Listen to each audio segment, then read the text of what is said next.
Can you hear us, Chris? No, I can. Thank you. Okay, good. So you are here. We'll note that. Can All you right. can you see my video? Yes, we can. Okay, good. Yep, we're good. Thank you. All right, with that, I'll turn it over to Ms. Holmes-Larson. Good afternoon, everyone, or good morning. I'm Rebecca Holmes-Larson, Executive Officer of Hearings and Release and the Supervised Release Board. We're here today to review Theodore Ashby, who is present by live stream video from the Minnesota Correctional Facility in Moose Lake. Mr. Ashby also has a sister and advocate, Miss Donette Loving, participating today as well. Here with me at the Minnesota Department of Corrections Central Office is our Commissioner and Chair of the Supervised Release Board, along with the members we just introduced. Mr. Ashby, our records indicate that on September 10th of 1995, Theodore Ashby got into an argument with Leslie Bryant. They were calling each other names and insulting each other's gangs. The argument turned into a physical fight. Ashby left the building after being beat up. At some point later that evening, he returned to the building with a gun and shot several times at Leslie Bryant. Mr. Bryant was pronounced deceased. Mr. Ashby then disappeared for about a month. On October 10th of 1995, Mr. Ashby turned himself in to police. On May 3rd of 1996, Theodore Sherman Ashby was sentenced to life imprisonment by Hennepin County District Court after having been found guilty of first-degree murder. Theodore Ashby was sentenced to a minimum of 30 years imprisonment. He has been previously reviewed by the Commissioner and Advisory Panel on October 11th of 2022 and continued for a future review with the board for within 3 years. Today's review by the board represents Mr. Ashby's second review after serving approximately 30 years of incarceration. His minimum parole eligibility date occurred on October 8th of 2025. Thank you. I turn this matter over to the board. Commissioner. Good morning, Mr. Ashby. How are you today? You are not getting your audio. Are you muted? You're still muted on your end? Oh, can you hear us go. now? Now we can hear you. Yep. I said, good morning. How are you guys doing? We're good. Thank you so much. So I want to start out by asking you to describe for the board what it is you'd like to see happen as a result of today's meeting. I've been talking about it for a while. What I'm looking for is a review in about six months to a year. I'm currently in a program here where learning inside construction. It's a 600-hour credit. I would like to finish that, continue to save money, and continue to show my sobriety. At that point, start my step down to Land O'Lakes. Okay. Can you talk a little bit about what makes you feel like you are ready? Years of slowly building upon failures and success. Growing up, being 20 years old, coming into the institution and slowly finding my footing as far as trying to do more positive programming, continue to build and try to be a better person. I try to participate in every program that I feel like is going to offer, me a better look at that or a skill or something that I can learn about myself. And I slowly have been built upon that no matter what facility I go to, to a point that I feel like I can get out there and really make a change in the community and be a successful person in the community. So can you talk a little bit about some of the challenges that you've faced? Yeah, there was a lot of them. First being locked up, coming in young, still having ties to the gangs, dealing with the gang activity and their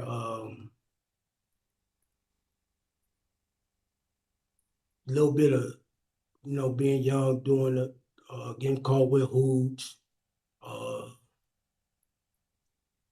I think I've only had 2 fights, so I navigated, them were when I first got locked up. But really my biggest struggle that, throughout this time has been the substance abuse with prescription medication. And that's been my way of numbing, dealing with, trying to just get through day by day, not really understanding what the issues were until I started seeing them when I went through treatment, various treatment programs. Then I started understanding where the problem occurs, and hasn't been without hiccups. Since my last review, I've been to the hole twice for same thing, substance abuse. Something that I struggle with, where I stay in contact with my support system, peer counselors, AA meetings. But it's something that I do realize that I will struggle with forever. It's just me staying in front of it, being open, talking about what I'm going through, asking for help. That's one of my main problems was not ask for help when I was struggling, keeping things to myself, trying to figure out ways that I can solve my own problems, even when I didn't really understand how to solve them. But I felt I grew up in a situation where for you to ask for help was a sign of weakness. And men weren't supposed to have problems. They were supposed to handle their own problems. So when was the last time that you had a relapse? I think it was January. It was January. I don't know exact date, but it was in January. Okay, that's fine. So January of this year. So you talk about the fact that one of the things that you learned was that, or one of the things that you grew up with, the messages, was that men, we're not supposed to ask for help, be vulnerable in that way and that kind of stuff. Yet I would argue that and you can check me if I'm wrong, that at least a lot of the programming that you have been involved in, both SUD treatment as well as like SOTP, there is a lot of trying to unpack or dismantle some of those kind of belief systems. Would you agree with that? Absolutely. And so like when you think back of January, what are the triggering events? It was like coming here from a treatment environment, Lano Lakes, where I came from, you're very much always involved in programming. I was going to 2 different outpatient aftercare groups, SOTP aftercare, and also Triad aftercare. I was involved in a lifer group that was weekly. So it was a lot of accountability and being in healthy environments to coming here, not really being plugged in with the community, not really knowing exactly who to reach out to, trying to find my footing, but feeling lost, reverting back to some of the old ways of thinking. Nobody cares. I'm put here to try to figure it out on my own. Some of the old ways of thinking started coming back up. Being around some of the negative people that were just passing through, that weren't involved in treatment, being in this facility, introduced me to the same old things again.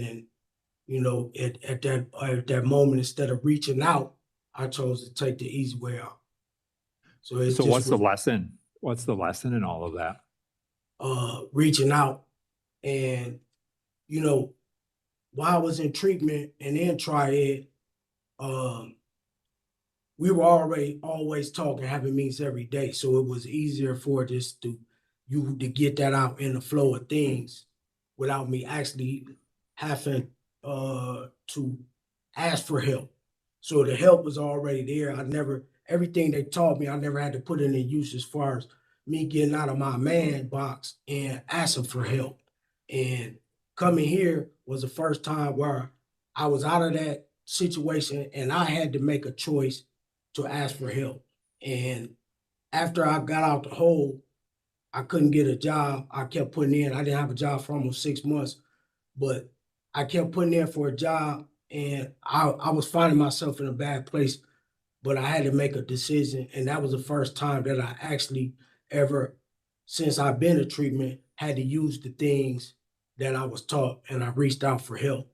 And it was a positive response, because what I learned is when I asked for that help, there's plenty of people willing to help me. And I never had a chance to really use that. I was in treatment, so it was always happening, but this was the first time that I ever actually have to reach out, and that was scary, real scary for me, because I didn't know what the other side there was going to turn me down or what it was, but I knew that I needed help. So when I reached out and I actually got the help, and people was more than willing to help me, it gave me a lot of different resources. I started feeling plugged back into the community. So it felt good that what I had learned was actually true. When I reached out, people were actually there to help me, and reinforced everything that I learned in treatment. So, as you think about any changes in life, which changes automatically bring a level of stress, right? Do you feel like you're better situated to be able to manage change by ensuring that you have that that help available to you? Absolutely, because now I know what like I said, I had never been in a situation to try out what I learned, but the reward of me actually using what I was taught, I know that it works now because I actually practiced it. When I reached out for help, it was people there that were willing to help me, more than the people that I even reached out to. There was other people willing to help. So now I know for a fact that this works. Just, I'm going to change gears here a little bit and ask if you could describe for us, your sense or your insights into the offense itself. Well, it was horrific. It should have never happened. What I did is inexcusable. I've always maintained that, I feel like for what the crime was, that I didn't have a problem with the sentence, because, that's understandable. I've been, really taking a real serious look all this time that I've been locked up, to not understand my side, but what I've did to the victims' families, what I've did to their generation, what I did to the community, make the community unsafe. The harm that I caused in my community, period, and ways that I can try to change that from continuing to happen out there when I get back out. But the crime itself was, to me, was inexcusable. Should have never happened. What do you? Sorry, go ahead. No. What do you see as how do you think people were impacted by your offense? Well, the victim's family, they lost a father, they lost a brother, a provider, a husband. The community lost somebody that was contributing to the community by working, taking care of their kids. Not to mention the trauma that I caused their family, people that he knew. It's a ripple effect. It affects the community in so many ways that it's almost undescribable, that the pain you caused by choices that I've made. So I would just, my understanding from reading the case is that, that there was, that you had a connection with your victim, despite the fact that there was different affiliations. The reality was that you had a connection, Yes, sir. which makes this seemingly more personal and challenging. Have you thought about that over the course of time? Yes, sir. And I knew the what are your family. thoughts about that? the shame that I feel, the hurt that I feel, the remorse that I feel. You know, I did know Mr. Bryan. I knew his family. I know his kids. And, you know, it should have never happened. And I could never take back what I did, but it's horrible, you know, and it, like you said, the hurt people that you care about, that you know, that you see every day, to let an argument get that far out of control that I would take somebody's life. You know, it's no way to explain that. You know, I just, in everything that I do now, I try to show my remorse, and I try to show by being a better person and trying to give back as much as I can for the harm that I caused. I'll never be able to repay that, somebody's life being took. I'll never be able to make them feel different about me, because that's a betrayal besides just,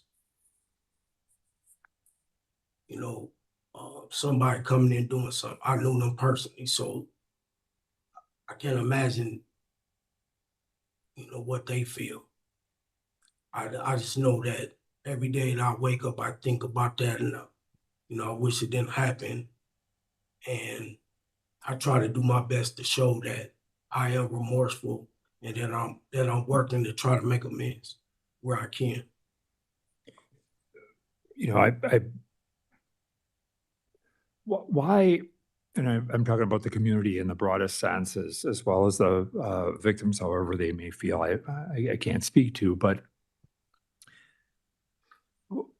what are the reasons that people should not be afraid of Theodore Ashby being released from prison if that were the decision of the board at some point?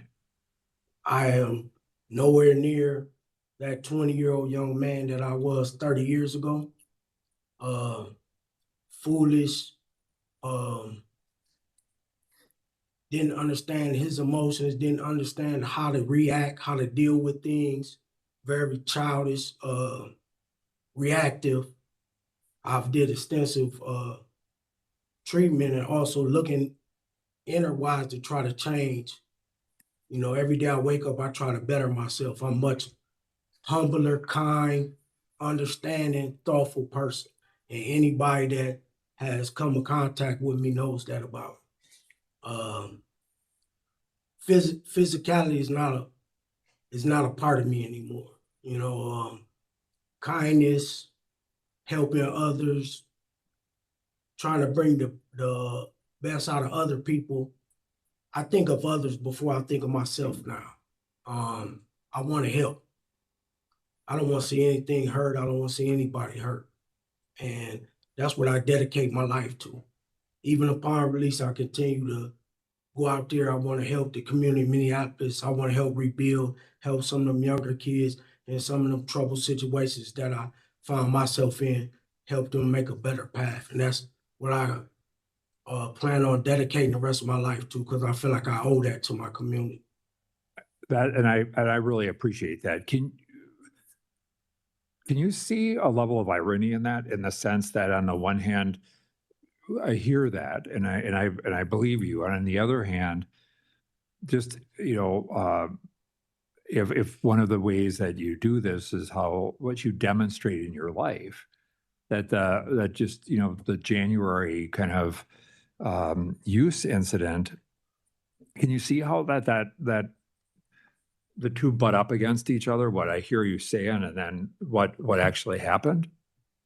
Well, I can, but the crime that I got sentenced for is a violent crime, versus me struggling with medication use is something that I get treatment for, but it's not something that I'm gonna hurt somebody or do anything violent, because none anything in my record hasn't showed any potential for violence for a very, very long time. My record dealing with any staff or anybody, I've been the same person for a very long time, which is very calm, very respectful person. And me struggling with substance abuse is something that I will have a firm handle on with many various programs that I tend to be involved with, starting with lifer program when I get out, treatment, aftercare with the sex offense. So I will be in a lot of treatment groups where I will constantly be around an environment that's positive. So I feel like that threat is not there anymore in any way, shape, or form to the community. And with the intentions that I have to be involved in these programs is also to volunteer my time where I can to help people that struggle. So my time is going to be filled with doing positive things and not involving negative things or negative situations. Okay. I hear what you're saying. You're drawing a distinction between involvement in violence and the struggles with substance use, relapse, and those sorts of things. And I acknowledge that there is a difference, but I would also just say that there,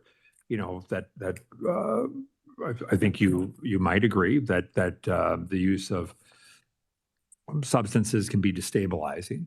Would that be fair? Absolutely. And that does become a concern. Last question I have, and I'll open it up to other board members to ask any questions they may have. But if you could go back to the night of this offense, knowing what you know today, how would it be different, and why? I would have absolutely walked away before the confrontation even occurred because we were friends and it should have never came to this. And me being the person who I am now and knowing that walking away and coming back to it another day, even if it wasn't the next day, if we took some time away from each other, cooler heads prevail, we'll be able to, because we knew each other and we had enough relationship that we could have talked to each other as men a later date and solved our discrepancy. It didn't have to end the way it ended. So it definitely would have been to walk away.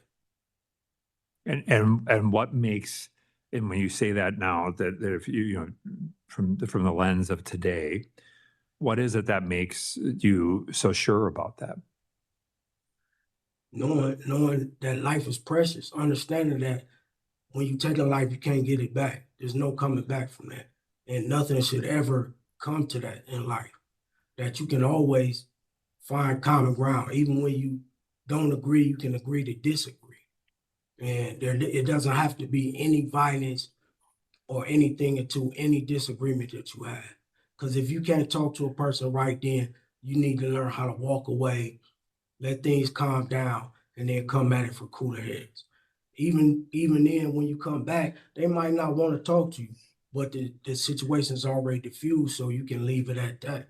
But it never comes to a point where you have to use violence against somebody. It's just uncalled for. Okay.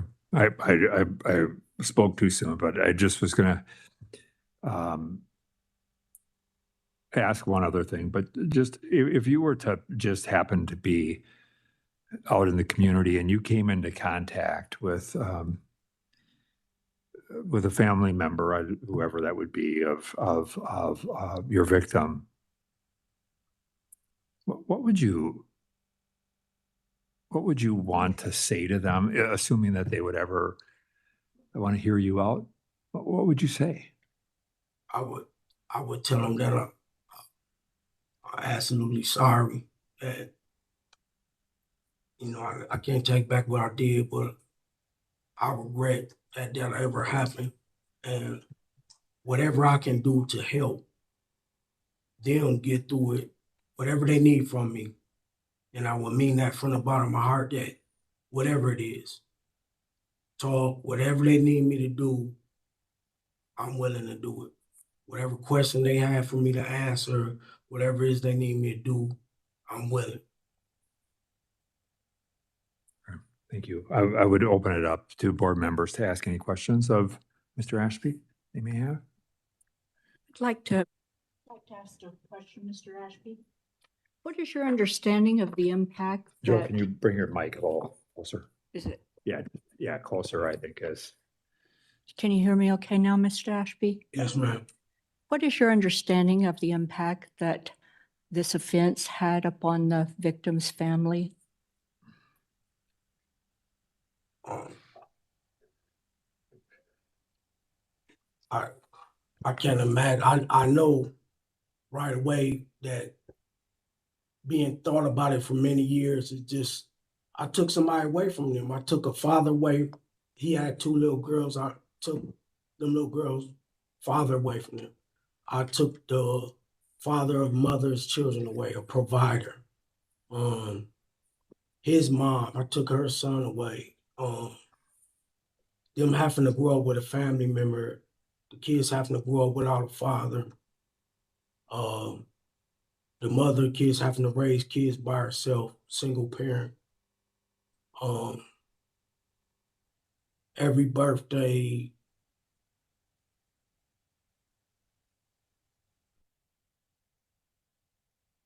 just not having a father there, and I know how much that means.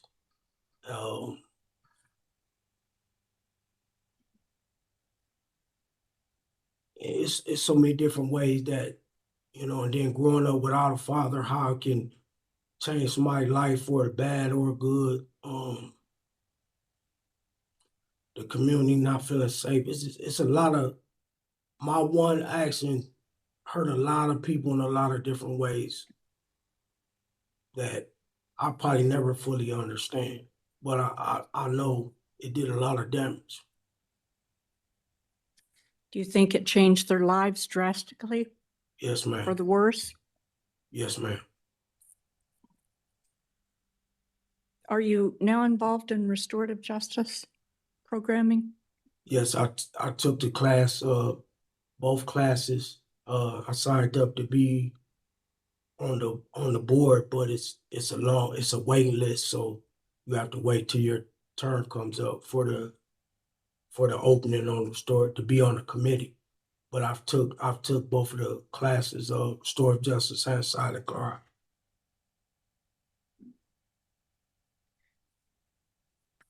You completed substance abuse treatment in November of 2023, and then you were smuggling substances in January of 2025. Is that correct? Yes, ma'am.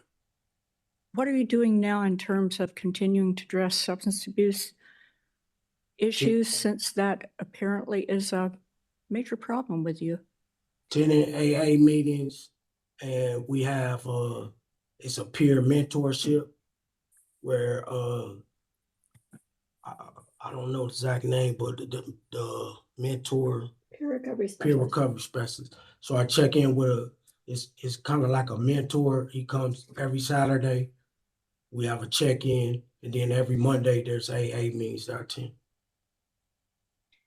When you committed this offense, were you under the influence of substances, whether prescribed or otherwise, or alcohol? Yeah, sir. I under the influence of marijuana.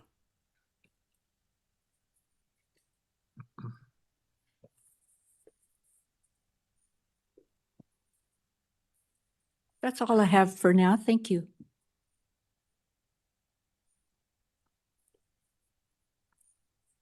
Mr. Ashby, Yes, I ma'am. am concerned about several statements that you made in your comprehensive risk assessment. Mhm. I have a hard time implementing healthy coping skills when in those hard times I went back to unhealthy coping criminal thinking. And as a reason for your most recent downfall, it was the stress. Those sound awfully similar to the reason or excuse that you gave for the murder in this case, that it was related to rage. I don't hear anything in what you've described so far that convinces me that you've really gotten at the underlying issues of rage. And in particular, I think in January, after having completed this substance abuse program and to have participated in substance abuse. This just wasn't a one-off deal. It was it wasn't a couple weeks that you were using. I mean, it was a long time until you got caught. So the criminal thinking is what's bothering me. I know you said there was a stigma about dealing with mental health. I question whether you've ever gotten to the underlying reasons behind your rage, how to control it, and how to avoid something similar in the future. It seems like you give in to temptation. You were feeling stressed, and so you went back to your old habit, despite the fact that you've been through treatment. What can you say to address a concern that you really haven't changed your criminal thinking?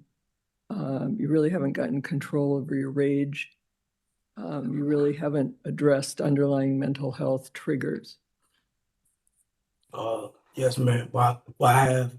If you look at my file, I've definitely did extensive work, extensive training on alternatives to violence. Also in SOTP, we have extensive I think it's 9-month periods of workshops that we do on anger management, alternatives to violence.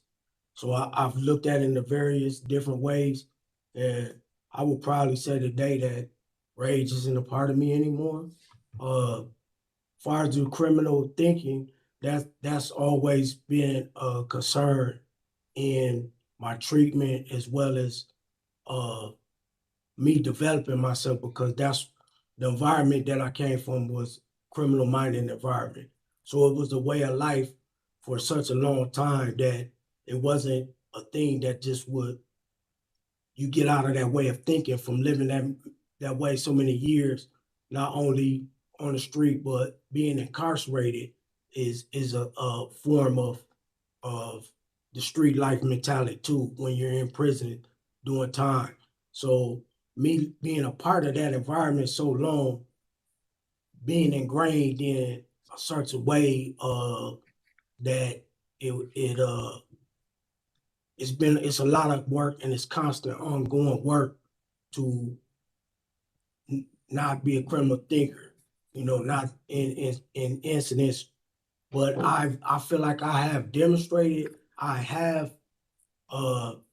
fell victim to going back to my old ways as far as using as a coping mechanism, but not in the lines of criminal thinking, thinking I was going to get away with something, or trying to be slick as far as criminal mentality that I had before. This is just dealing with my addiction as far as being trying to numb to get away from some of the more painful things that are happening to me, to try to numb through the things that I'm doing. As far as criminal thinking, I do my best to take accountability when I do fall short. I try to take actions to change it, like I'm currently doing now. As soon as I got out the hole, I reached out, found out where I could go to AA, where I could plug in with peer specialists. I'm doing everything in my power to try to address what I'm dealing with. But as far as with criminal thinking, I don't believe in that, because I take accountability 100% for everything I do. I don't blame it on anybody else. I don't look for excuse or why I did something that I did. And I just really think on the rage part, that hasn't been demonstrated anywhere so long that I don't think that that's an issue at all, because it hasn't been a part of me for many, many years. And there's been situations where people have been aggressive towards me, and I've chose time and time again to be the diffuser of the situation, not the aggressor, and not act in a rageful manner.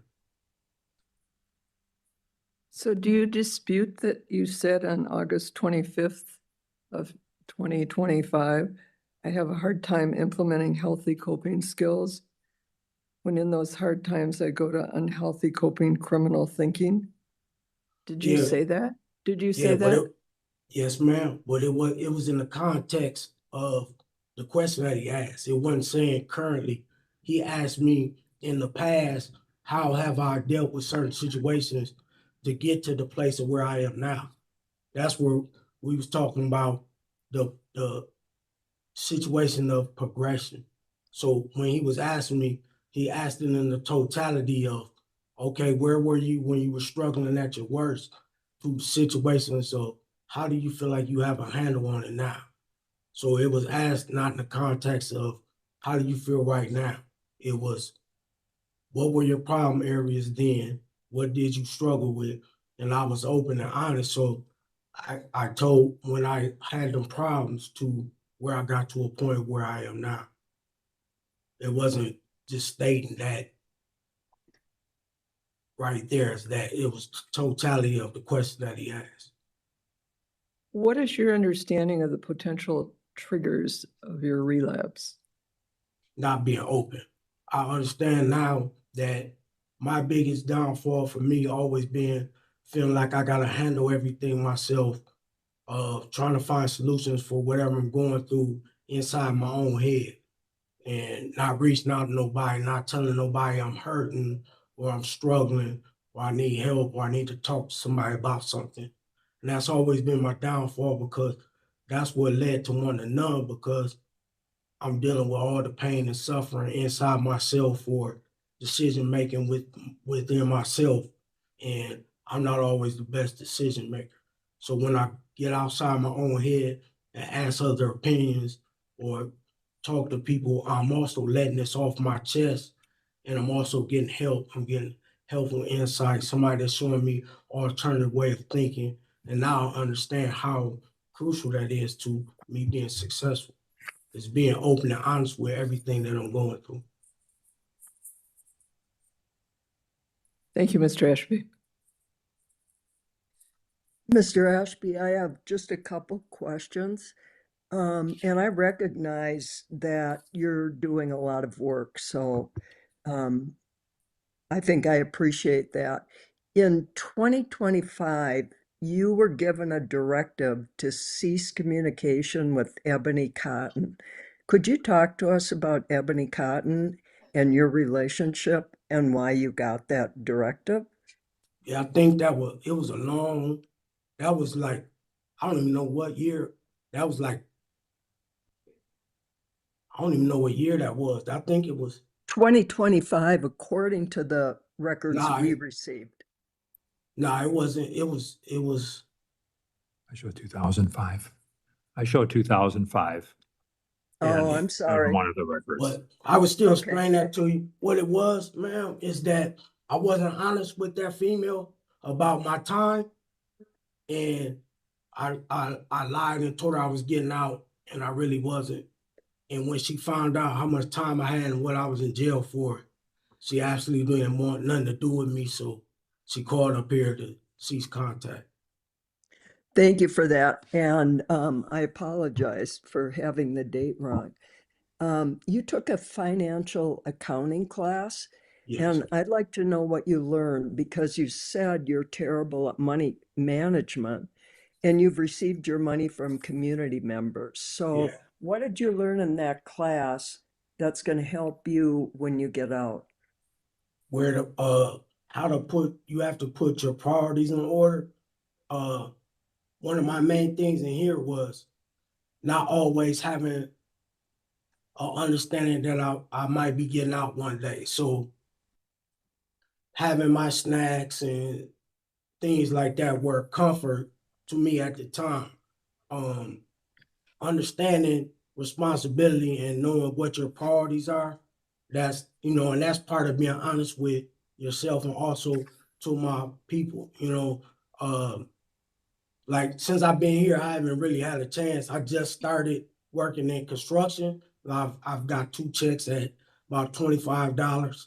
So I've started to save, but that's what I plan on doing with asking for my extensions, is to show that I can actually be responsible with my money, save priorities over wants. What they taught us in the class was wants over needs, and how to set a budget for what's necessary, what you need versus the things that you want, and put them in order.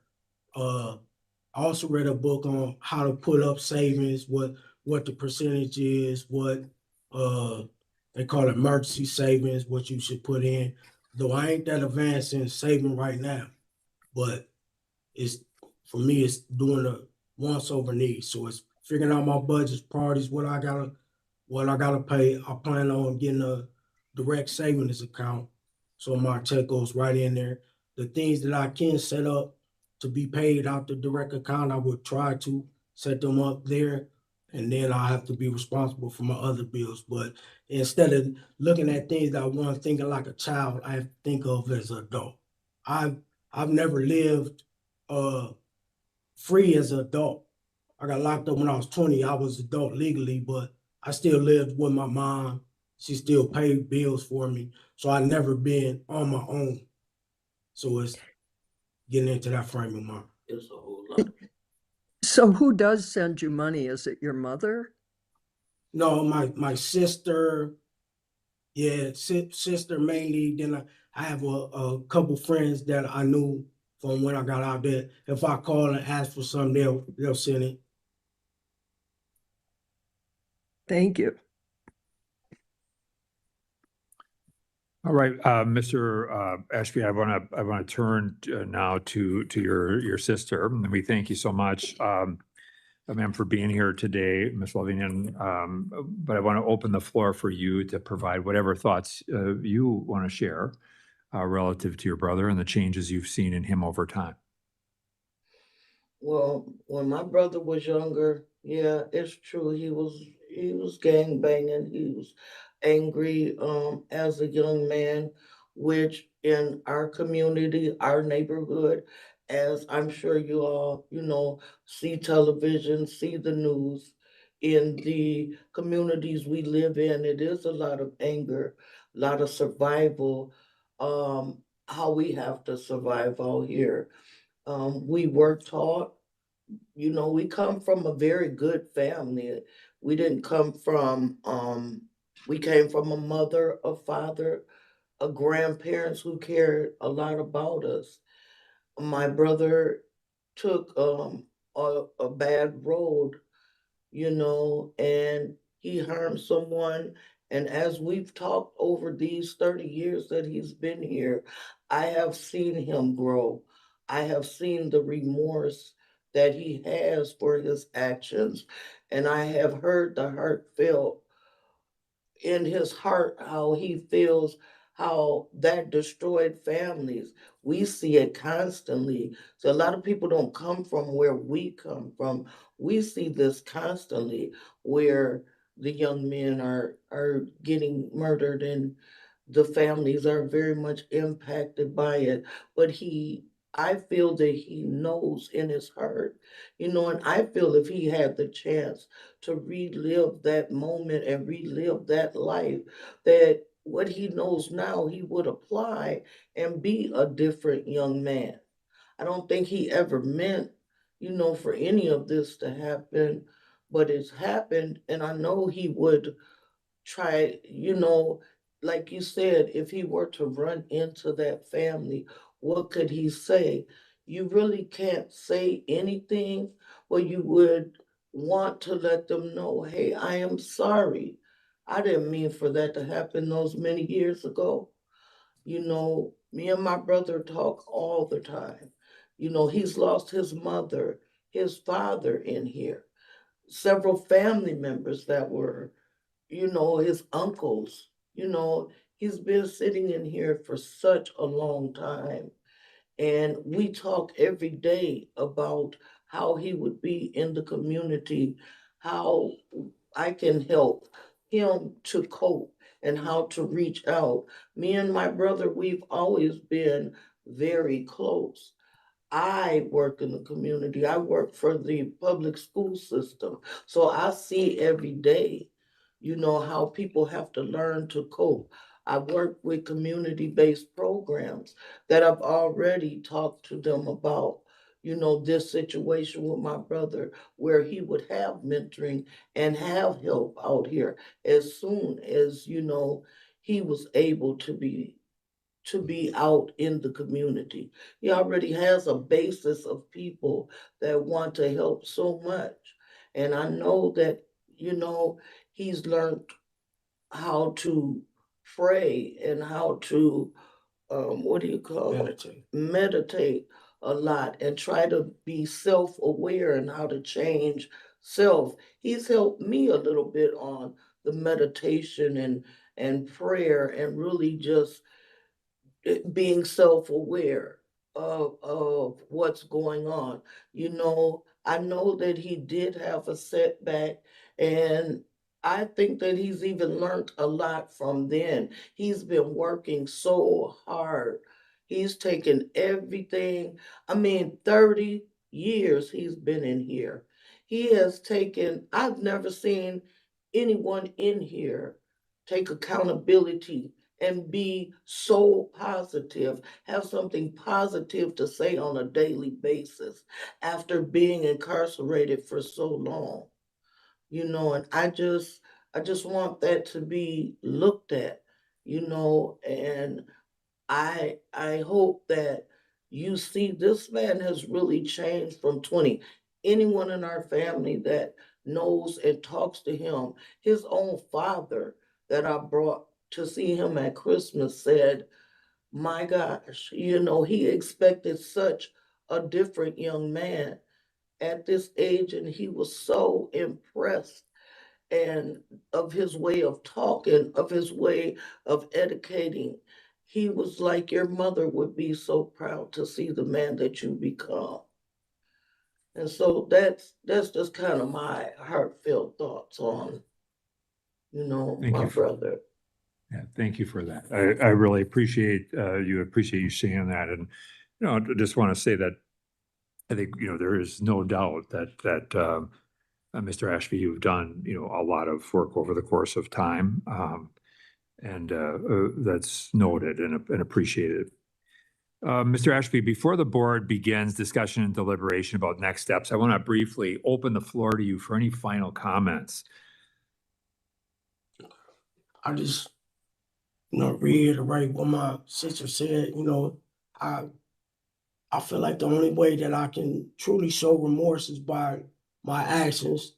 And I've tried to in here with everything I've done, but I feel like in the community I can have more of a impression on me selfishly giving myself to the community and doing everything I can to help with that violence. That's really just something that I look forward to doing. That's my life calling now, is to give of myself to the community that I help put in that situation that is now. I feel like I'm very responsible, and I'm responsible for trying to do what I can to help it turn away from that. I just continue to program and try to be a better person every day.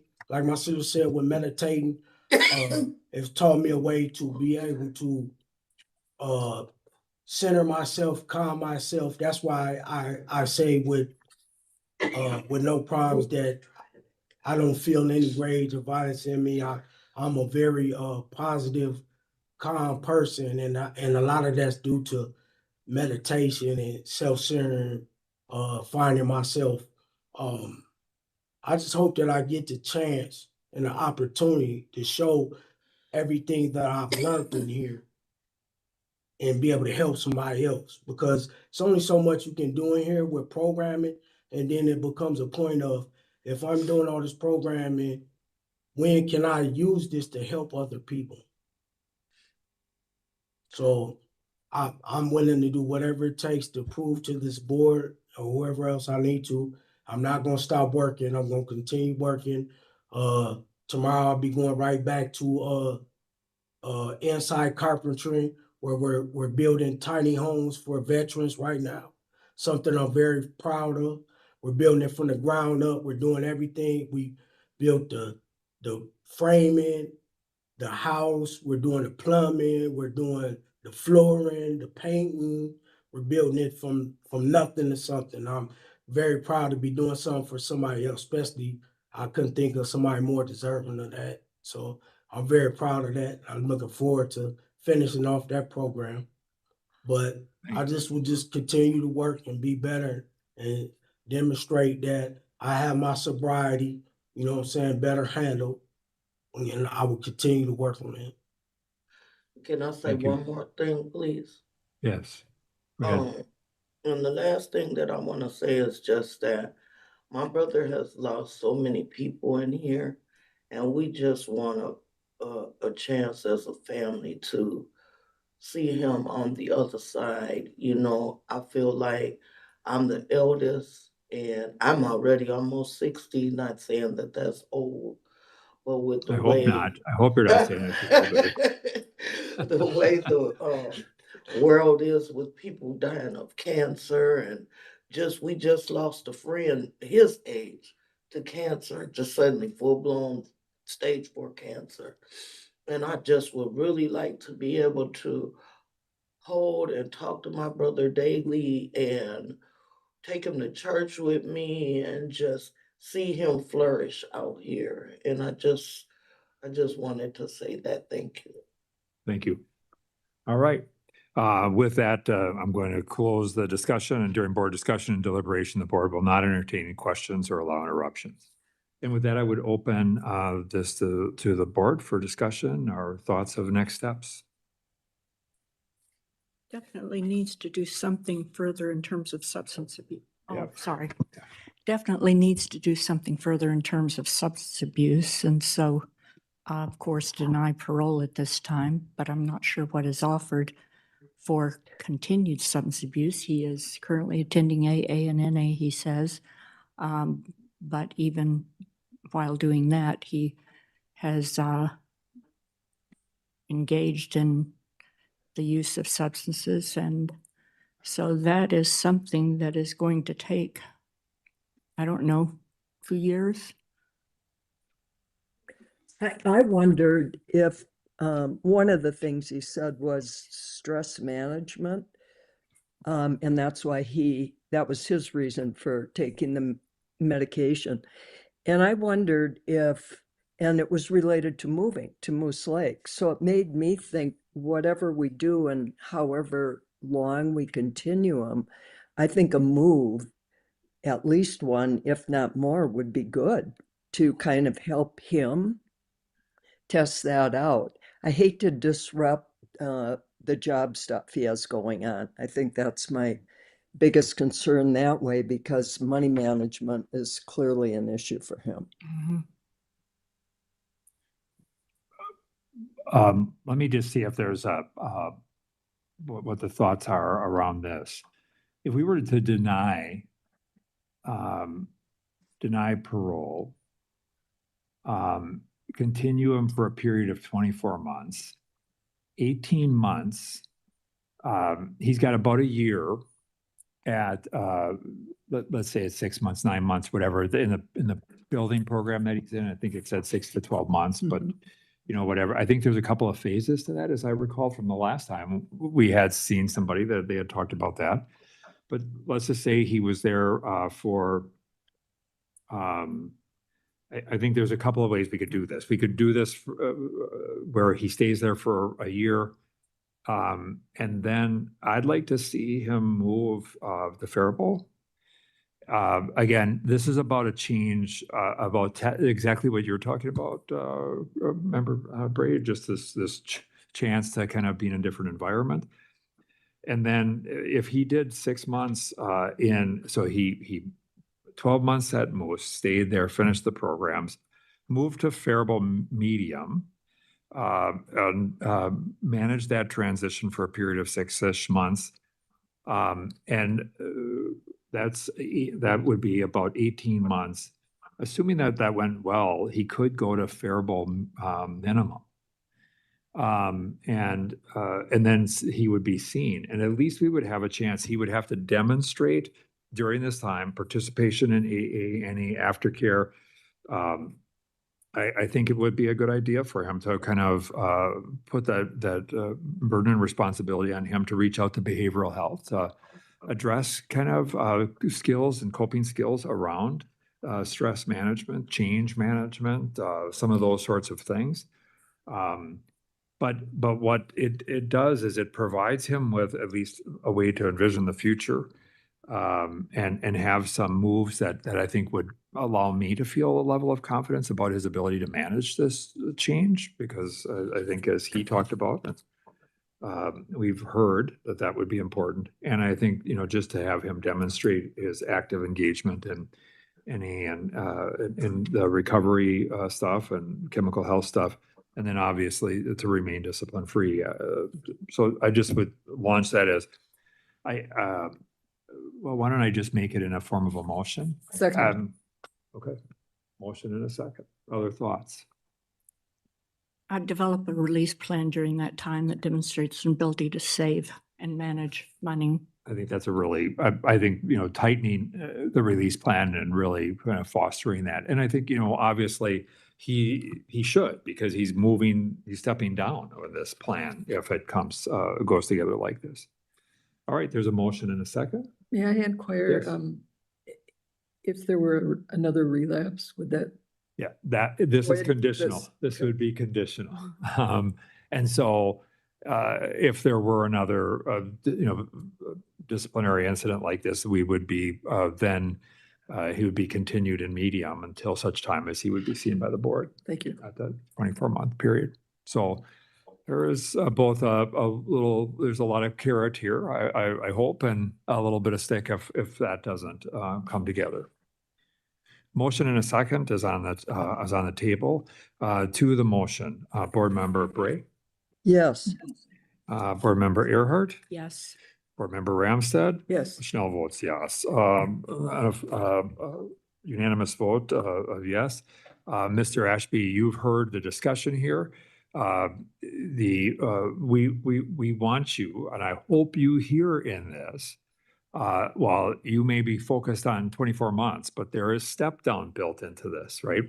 So you're going to see a year there of doing your program and make the most out of your time at Moose and that building program, which you're proud of. There's also may be some opportunities at Faribault to continue that. The Faribault move is really, again, about testing that ability, your ability to manage change. Do 6 months at Faribault medium. Assuming that all goes well, you would, and that you follow all of these conditions, that you would then be looked at to move to Faribault minimum. That's the step down move for about 6 months. And we would see you, and then the board, you'd have an opportunity to talk with the board about the next steps. In the meantime, reach out to behavioral health and engagement around strategies for stress management. Remain discipline free and really double down on your aftercare efforts. Any questions about that? No, I understand. What I would ask, what will be in mind for aftercare program? What 'Cause is that? I have lifer class that I'm gonna continue to attend, and then what will be considered an aftercare program? I'm thinking about just, double down investments, things that you're doing, like continued AA involvement, being really active in that, accessing the peer mentor program. You may at some point in time find some interest in actually becoming and going through the peer recovery specialist program. I mean, that may be something that you may want to consider. There's opportunities like that. You talk about wanting to help. And I really appreciate and admire this. I just want to call out the fact that, and I'm not saying that you don't do this, but that while you're respectful and you're kind and, and have convey a level of humility, I don't hear you being like a leader in the community. And I would just challenge you to do that, to be that leader that you talk about wanting to be when you get out, to address the violence. And again, I'm not saying that you're not doing that at all. I'm simply saying that that leadership means putting yourself out there and being a role model and showing that and lifting up others. And there are opportunities for you to engage in programs that can help you do that. And I would just encourage you to consider that. Okay. Yes, sir. All right. Good luck to you. Ms. Loving, thank you so much for being here and thank you for being a support to your brother. Thank you. All right. You guys would step out. Mr. Eastman is next. Is there- Are they talking to somebody else? And just for people that are following the hearings here, we're going to be moving into beginning to hear some juvenile cases. And so folks at Moose, if we can, we'll change over the room here.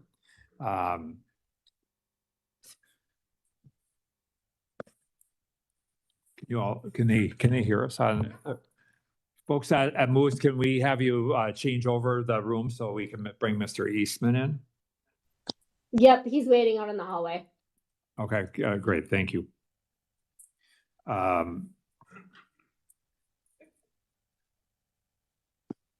So just for the record, we will be, we add in 2 additional members to the remaining hearings that we have today. These were cases of juveniles who were certified as adults to serve adult sentences. And so just for the record, joining us are both members. Board Member Jody Nelson and Board Member Don Struford are both present here in the room today. And will be joining us at the table. This also does require, obviously, we do have a quorum to be able to manage these cases. Just required in these is that 1 member with a juvenile specialist background is present. So we do have that today.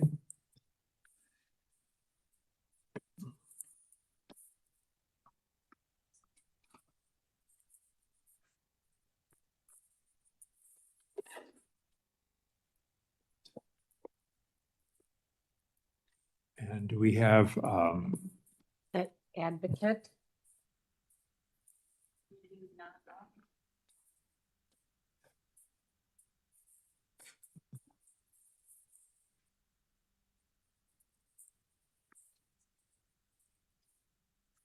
Vinia Dion, Pardon me. supposed to be Vinia Dion. do you, Mr. Eastman, have you heard anything from your advocate lately? you're muted on that side.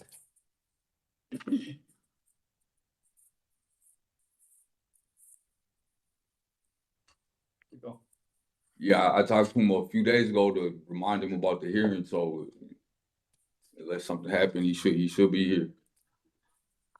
All right, whomever's in the room with you there, do they have a contact phone number?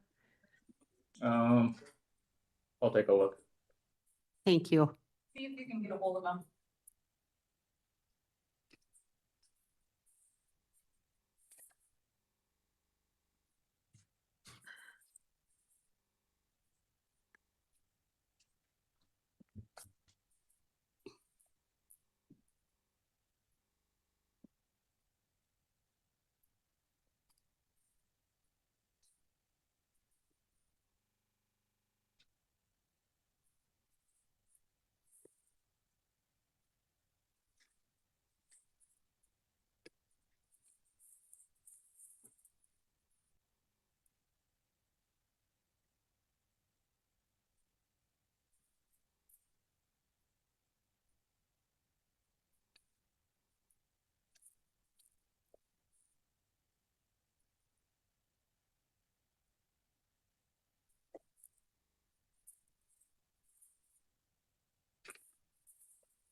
Troy only has his email.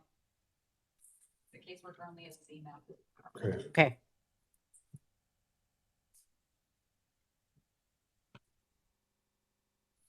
Mr. Eastman, we'll give him just a couple more minutes, see if he hops online. Okay.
Is there time enough to use the restroom? Yeah, probably. I mean, looks like Then we'll get. we'd have to We'll switch. start right when you get back. Yeah.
Get them.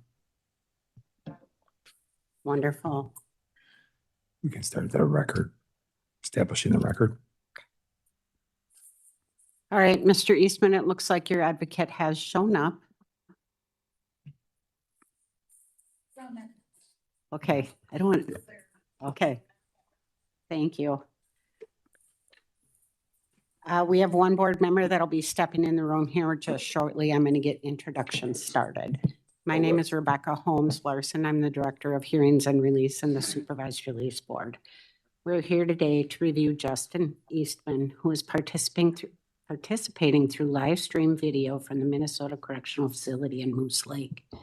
Mr. Eastman also has his advocate participating online today, Mr. Vince Dion. Here with me at the Minnesota Department of Corrections Central Office is our Commissioner and Chair of the Supervised Release Board, Mr. Paul Schnell, along with board members Christine Bray. We also have member Joe Earhart, member Cheryl Ramstead, juvenile expert member Jody Nelson, and juvenile expert member Don Strufert. Mr. Eastman, our records indicate that on November 28th, 1998, at approximately 11:50 p.m., Minneapolis police officers were dispatched to an apartment complex for a report of a male victim lying in a hallway with a gunshot wound to his head. Through an investigation, it was discovered that Justin Eastman and a co-defendant attempted to rob two individuals in the hallway of the apartment complex. Justin Eastman shot the victim during the robbery. The victim was identified as Davy Peoples. He was transported to a hospital where he was then pronounced dead.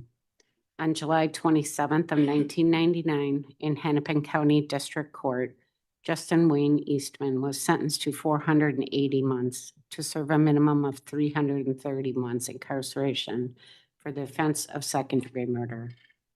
Due to new legislation regarding individuals who were juveniles at the time of their offense, Justin Eastman now has the opportunity to be reviewed by the Supervised Release Board after serving a minimum of 15 years.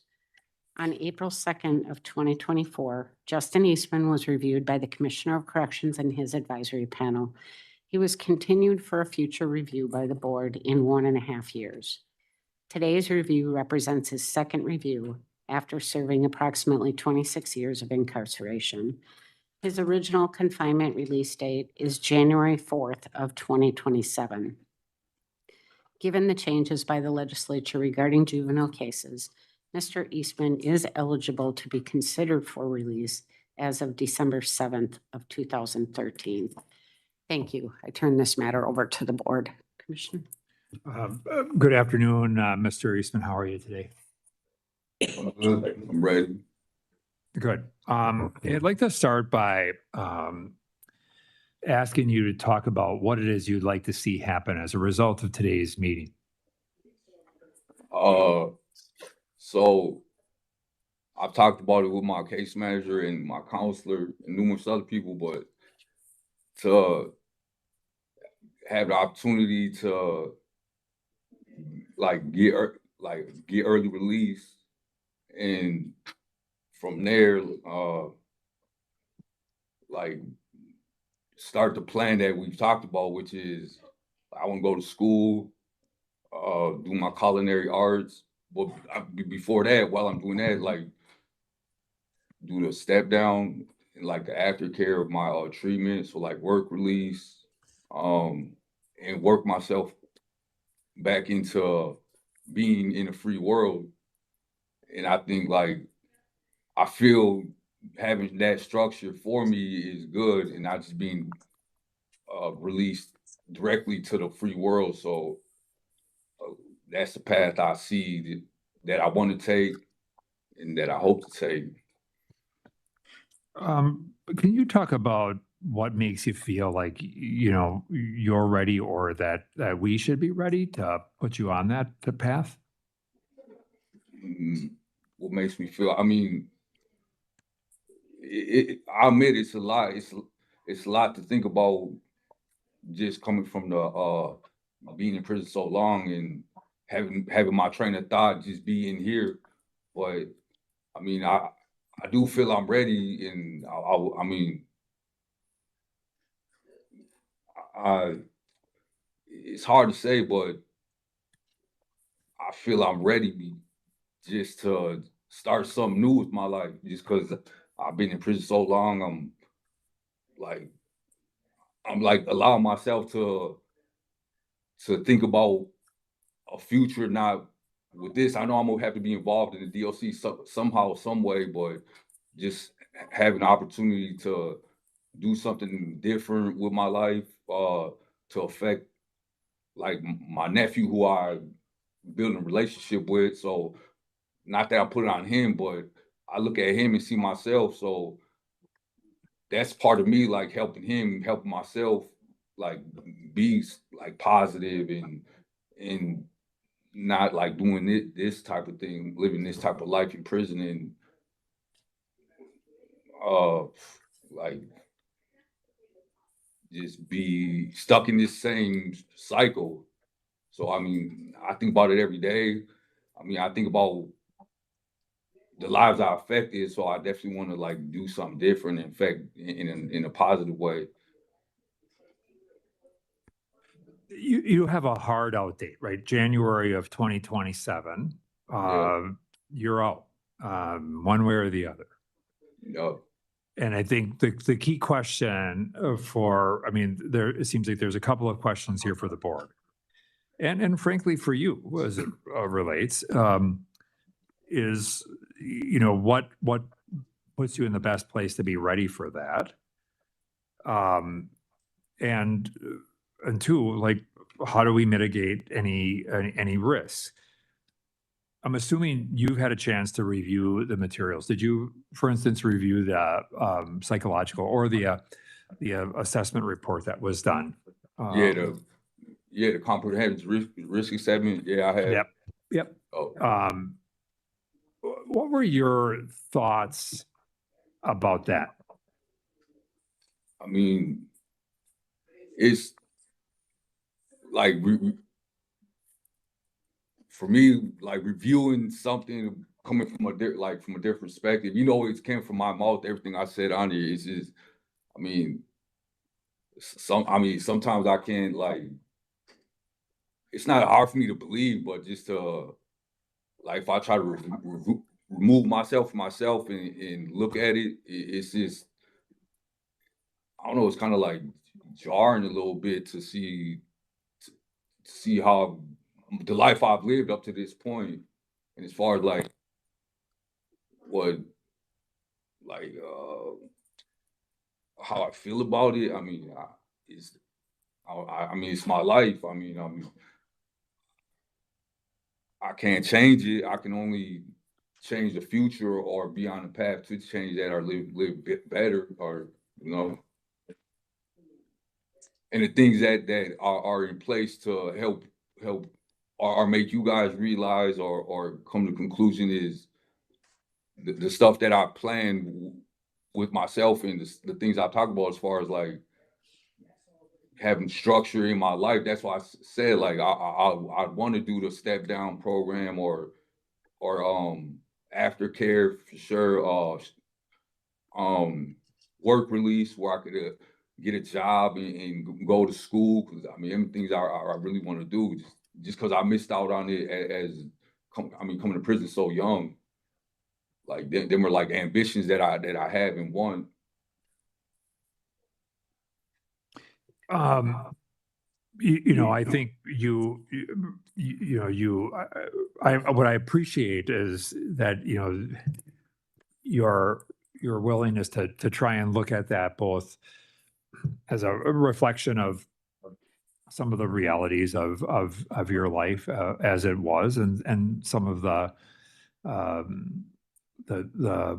challenges that may be indicated. And I want to say that that nothing in these things is predictive, right? There's nothing predictive about this. It really is about what you do.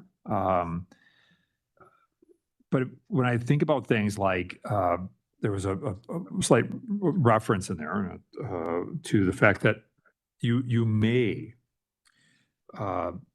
lack some insight into what led to this, and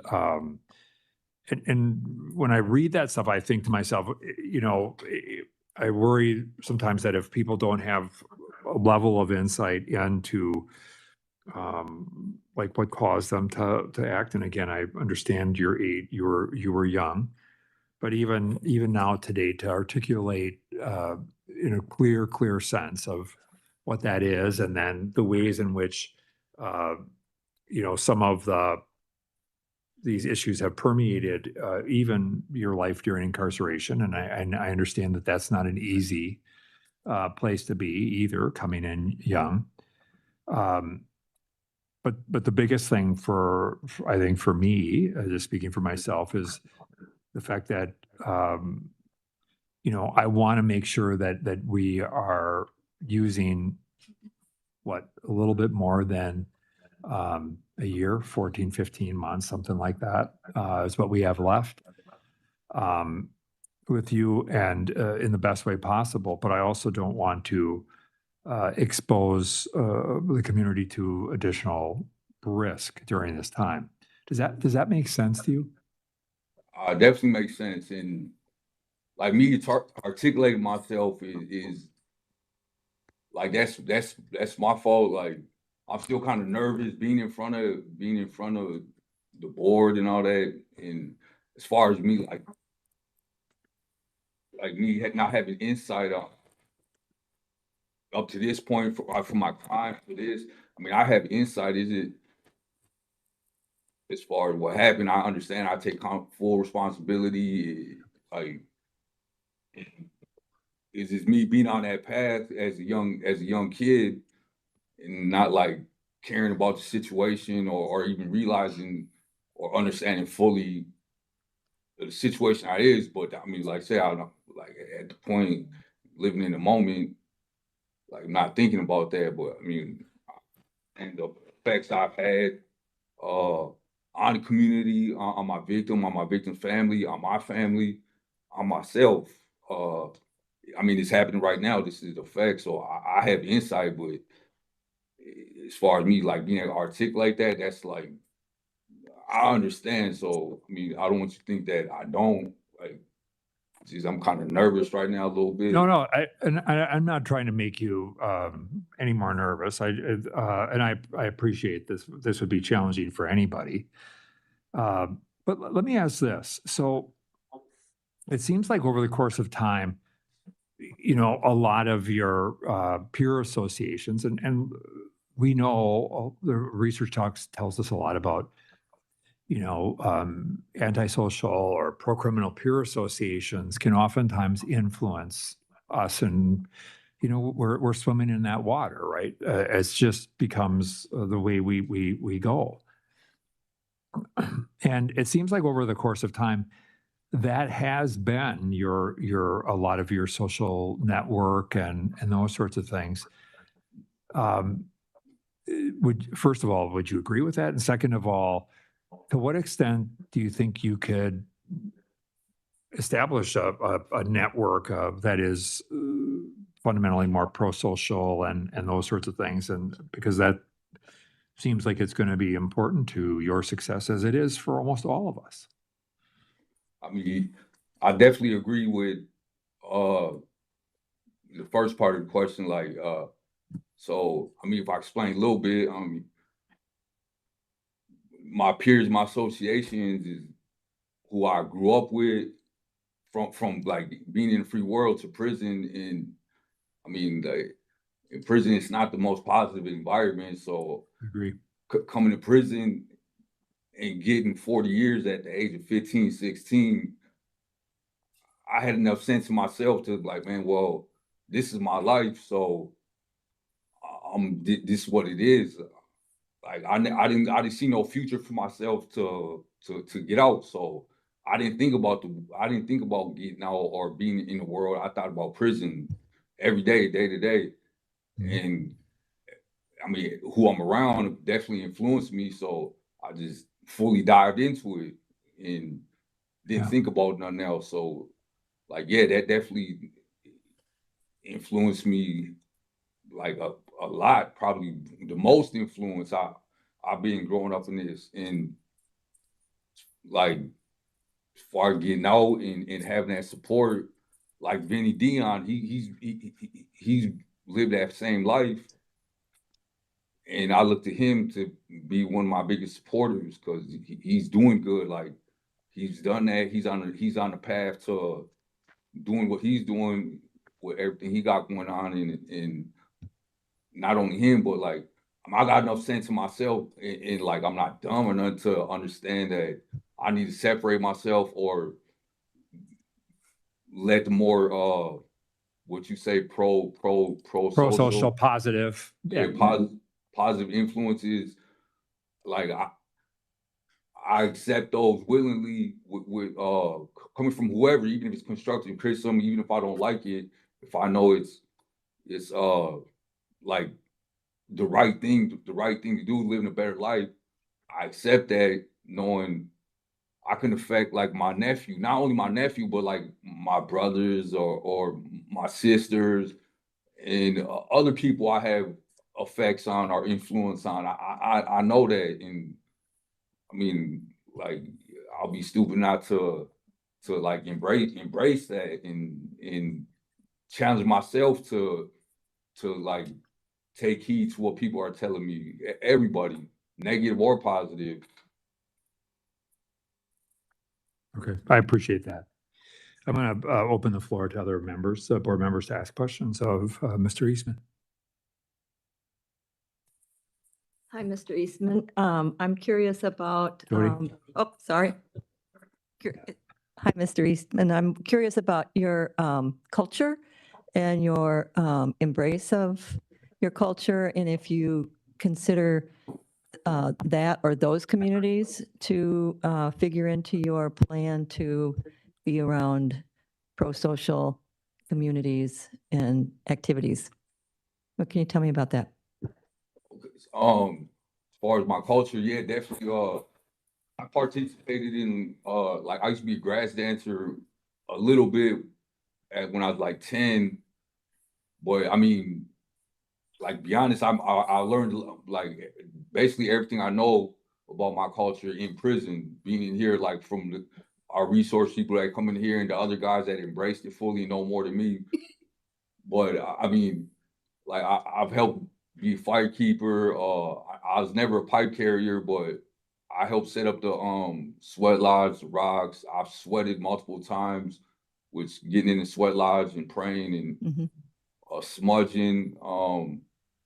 Like, yeah, that's in me. That definitely in being on the Red Road, which in the world amongst the Indian community, we call it the Red Road because, you know, we go to pipe ceremonies, sweat lodges, powwows. Like, I definitely am drawn to that. Is just like, I mean, just being in here, I can't really like fully get into it like that. But in the world is different because having the opportunity to actually go to the powwows and go to sweat lodges or meet with the medicine man and talk with them and like have their counsel or their influence over me. But I definitely want that in my life. Sounds great. Not Thank you. only for me, but for my nephew, who I know I've been saying my nephew a few times, but to like he's a big part of my train of thought every day. That's great. Thank you. Mr. Eastman, Don Strupert here.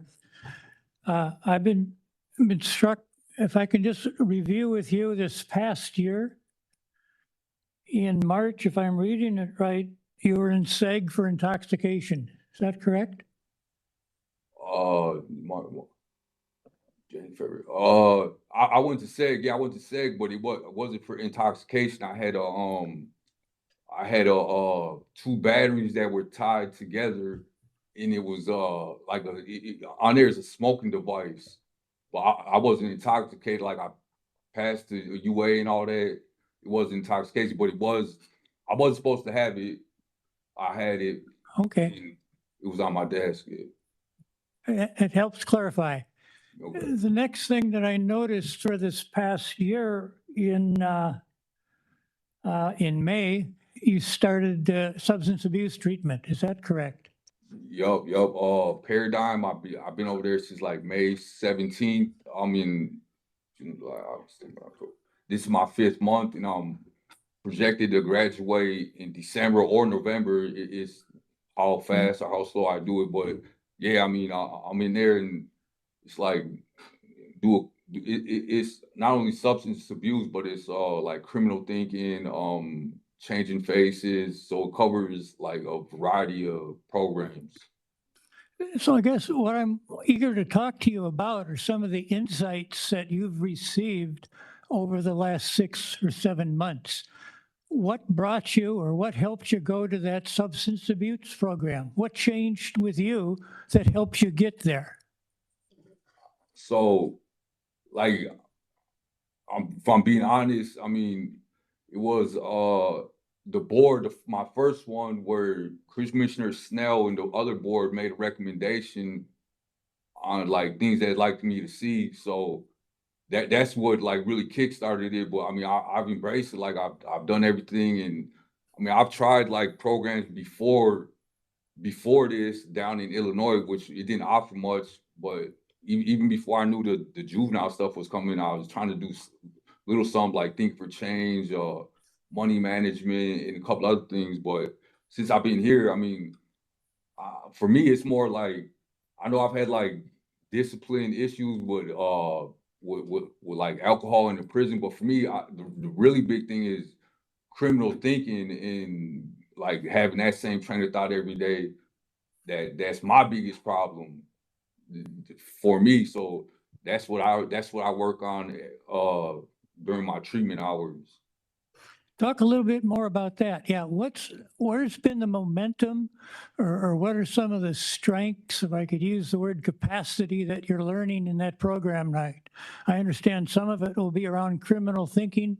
Can you give a little more insight into what's happening, what's good for you right now? So like it's insight for me, learning, like looking within myself, is being boredom and like being impulsive with everyday decisions and like disregarding like the right things to do or how can I say, like triggers, having my own triggers, like learning about that, like this week is having eternal triggers. And for me, it's like I say impulsive, but like emotional, when I feel like some ain't being not necessarily going right for me, but like if I feel like not everyone's understanding the situation, so I get emotional about it, and that makes me act like impulsively, having impulsivity. So like that I deal with that every day, like as far as certain little situations or big situations. So and like and how it relates to like criminal thinking every day for me, like being bored and like realizing like, man, not everybody, the pro social norm, like you said, is not people don't do that, you know what I'm saying? Like, people live good lives and not think about taking advantage of certain situations when you know you can, or things like that. So what I'm understanding, you're better able to identify what was going wrong and what needs to be changed. Is that fair to say? Yeah, triggers, having triggers, and just recognizing the situation and acting appropriately, responding appropriately, and like I said earlier, accepting feedback or critical feedback, or whether I agree with it or not, and using my wits and understanding, and not just reacting negatively to the situation. So you're seeing yourself, you can change. Tell me a little bit about the respect that you're experiencing for those changes. When you see it for yourself, or you see it in maybe other participants or instructors, what are you respecting and you want more of? I mean, so I feel like I'm respectful individual by nature, so being able to recognize that, and like like I said, whether I agree with the situation or agree with my counselor's advice, I respect it. I respect it greatly, just because it's coming from a different perspective. So I mean, and like I say, I feel like I'm respectful by nature, so I respect the respect. I understand it, and like I appreciate it. I appreciate everything. So what I appreciate, what I respect is appreciation, gratitude, and respect. And you're showing me that that's growing, that's developing. What more do you want between now and December when you graduate? Or what do you think is going to be different when you graduate? I mean, what do I think? I think it's different right now, as far as like being around my peers, back in the unit, and how they react to me. Like, even in just a little amount of time from when I first showed up in May to now, like I'm more easy to approach. So I look at that as that being a change, because most people say they feel like I can't, like they don't want to approach you, but now it's changing a little bit for sure every day. So I look at the peers around me, and like I look at that as how can I say it, like not to disregard you guys or anybody else, but like the best feedback, the best type of interaction, because that's what I'm around every day. And if I do that, whoever I'm around in the future, like I could go off for that. I could draw off for how our interactions are. So I look at that, even my counselors. So, and what do I expect to be different? I mean, in 2 months, I mean, I know it's still going to be not all the way like done or nothing, but I know it's a work in progress. So I'm still continue to work at it when I do graduate. Oh, I'm encouraged by that work in progress. You can see you're taking stuff out of the classroom and you're putting it to work. And it's something you want more of in the future is what the message I'm getting, and respect very much. Thank you. Other questions?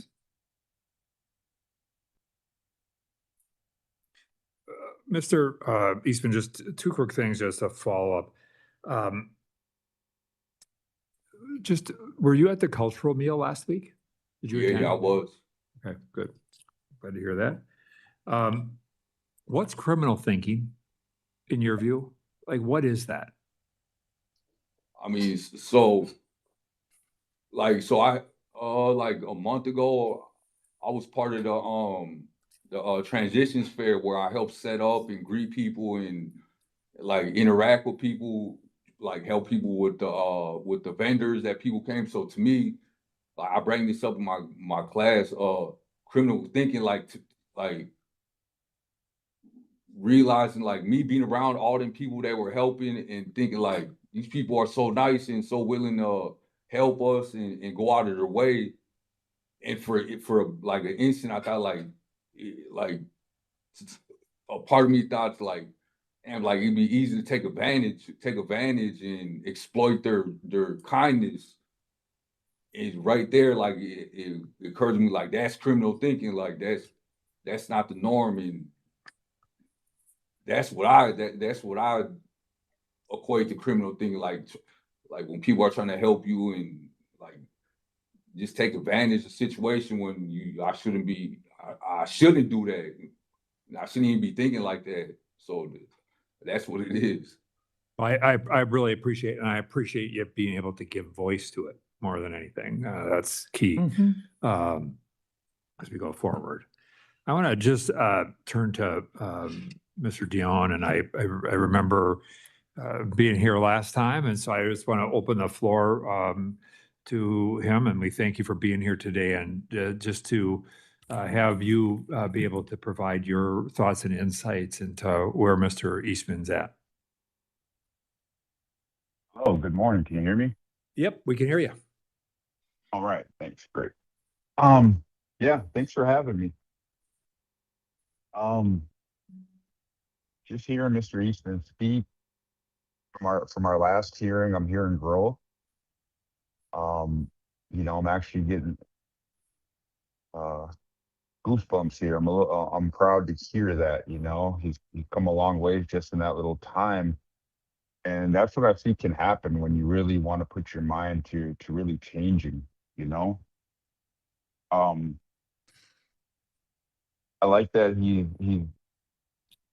he's taking programs, thinking about more structure. I think that's key in the changing from that toxic, unhealed mindset, that criminal thinking we were talking about. That's really where we have to start boiling down to, is like in our minds. Like everything starts with our minds, what are we going to feed it, the positive energy or the negative energy, right? And I think a lot of that negative energy comes from that criminal thinking. Like from my point of view, I think negative and criminal thinking is kind of one and the same. And I'm just here to provide support to Justin when he does get out. And I shared it before, the type of resources I can offer. Last 5 years I've worked as a housing navigator. I can't always promise I'm going to find someone their own place, but I have a lot of resources and a lot of connections at that. Another thing, he's gonna have to find work when he gets out here. One thing I've been able to where I've been gaining traction within our community is helping create jobs for our guys coming out, giving them that support there. I like you guys talked about ceremony. That's something that's really big, that's much needed within our indigenous community. I myself, I am a pipe carrier. I've been a singer since I was 9 years old, and I'm very heavily involved in community events here. We just had a powwow yesterday. And one thing that I would like, and I always suggest to everyone, is therapy. Justin's coming, he's been down 27 years. I know he's institutionalized. There's a lot of things that maybe he'll need to work on. And I'm gonna go back to healing. I think therapy and ceremony for us as Indigenous people, that's really what worked for me, and it's working for a lot of our men that are coming home from incarceration or active addiction. We're seeing a lot of success within that. And that's just something, when he does get out, he's gonna have that support. The key to his success is gonna be who he surrounds himself with. That was the key to my success. I had to cut off all my old running mates, all my own chums, anyone that could even potentially get me locked up. We were no longer friends. And then after a while, when you start gaining traction in what you're doing, those same people, when they want to turn their life around, then they came back. Then we can be re-friends then. But as far as living that old lifestyle, it's who you surround yourself with. You need that support, and he'll get that with us. I myself, within the last 6 years, I've developed into a community leader out here in the Indigenous community. I'm asked to do a lot of things. I could just run a few things down. I'm the co-chair of the safety committee of the Metropolitan Urban Indian Directors, which is a 45 member coalition of all the indigenous orgs in the community in Minneapolis and St. Paul. I'm also part of the John Hopkins Community Leadership Council. We just had our yearly meeting here just last week. One of the other things I do, I'm part of the Hennepin County Opioid Response Team. And also I facilitate a men's group that we started here that was sponsored by NAC, Red Lake, and Little Earth. And it started out, we call it the Men's Warrior Society. But we renamed it we renamed it the Many Shield Society. And it's a coalition of men out here from all different walks of life, indigenous men. Some of our guys are coming home from prison. Some of our guys are CEOs. Some of our guys are coming back from active addiction. It's just a coalition of men that want to do better, that are dedicated to doing better. It started out with maybe 10 men 2 years ago. And now we're up to, I think we have 90 guys, you know, that now we're doing a lot of volunteer opportunities in the community, but also we host meetings. And we're getting asked to do a lot of things. You know, it's a lot of work, but that's what I see for Justin, him coming into our men's group and really finding his footing out here and getting that support from like-minded individuals that came back from that criminal thinking and living that toxic lifestyle to doing something positive in the community again. Thank you for that. And if you have it. I just wanted to say thank you. I really appreciate all the work that you're doing. I just meeting with tribal leaders over the course of in my role regularly. I just know the importance and value of this work and how much tribal communities are really wanting to support and turn the tide on having people come home in a way that in a good way, as is oftentimes referred to, and taking advantage of some of the benefits of culture and reconnection. So I really appreciate and value you being here and you being a support to Justin as he's in and as he faces the prospect of release here. So thank you. Mm-hmm. Commissioner. If there's any questions. I have one quick question for Mr. Eastman. Yeah. I noticed in the materials you have a mother in Minneapolis, a sister in St. Louis Park, and it wasn't clear to me if you were eventually thinking of living with them after you kind of transition out. What are you thinking about your release plan and how much money you have and those kinds of things? As far as the release plan, I want to like utilize the DOC, what the DOC has to offer as far as the work release, whatever I can get out of DOC can offer me. That's what I want to do. The first and foremost, as far as living with my mom, and she's taking care of her grandson. This is my sister's son. Like, yeah, I mean, I know she probably want me to come live with them, or you know, but I wouldn't want to put that extra stress on her because I know she's in her 60s, so I wouldn't put any stress I got going on onto her raising her grandson, my nephew. So, I mean, eventually if I'm on my feet and I can help my mom or my nephew, yeah, definitely. But getting right out there and depending on her for her support, I would want to put that stress or burden on her. Thank you. Okay. Mr. Eastman, before the board begins discussion and deliberation about next steps, I want to briefly open the floor to you for any final comment. I mean, first, I'm grateful and appreciative that I even had this opportunity to get out our early release. Because, like, I mean, I have a SRD, but I mean, yeah, I definitely would like to have the opportunity to get out, and I appreciate you guys taking the time out, and my case managers too, Troy, and I mean, not nothing in detail. No, I'm here. No specific questions or anything. Thank you. Thank you very much. So at this time, I'm going to close the discussion, and during board discussion and deliberation, the board will not entertain questions or allow interruptions. And with that, I would open this to board discussion. I'll make a motion Okay, to deny parole, have him stay at Moose Lake to complete treatment. Following the completion of treatment, have a plan for step down to minimum work release, bridge and release by his hard out date. And he'll complete chemical dependency treatment At December Moose this Lake, year. yep. So stay there to Pull complete your that. mic closer, I'm please. sorry. Do you need me to say that again? yeah, that would be Okay. good. I think I have it, but just to Yeah, hear. so continues at Moose Lake to complete treatment.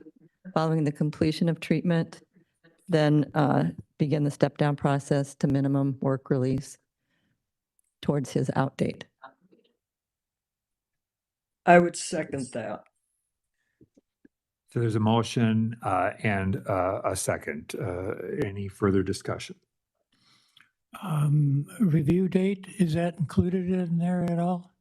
He would have a hard out in 15 months. So by the time if he did it roughly 6 months, and let's just say it was 6 months and minimum 6 months in work release, he would hit his SRD, his regular Okay. release date.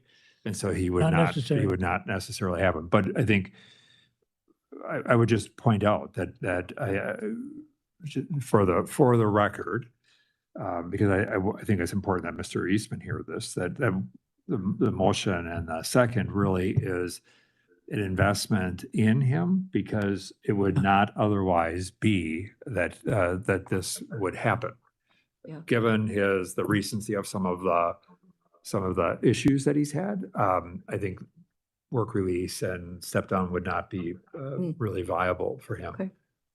But I do think that in light of the length of incarceration, I think some of the positive things we've heard today, at least I'm speaking for myself now, it does seem to make some sense, because he does have a hard out date, and I would rather test that and Right. give him the opportunity to learn as much as possible, as opposed to having him walk out cold. Right. It was the PRT recommendation too. So, not hearing any other discussion, to the motion, Board Member Bray, Yes. Board Member Earhart, Yes. Board Member Ramsted, Yes. Board Member Nelson, Yes. Strufert, Yes. and Schnell votes yes. So, Mr. Eastman, you've heard the process here. You're not walking out of prison early, but you are moving in the direction that I hope you can hear. We want you to move, and that is to be able to get that chance to get through SUD, get you moved to a minimum setting so that you can be on the outside and work in a crew and have that experience of walking back into the community a little bit for 6 months, and then hitting work release, so that you have that opportunity to get your footing, as you put it, going forward. Do you have any questions about that? So after treatment, you're saying going to work or minimum work release? Okay, Minimum, yep.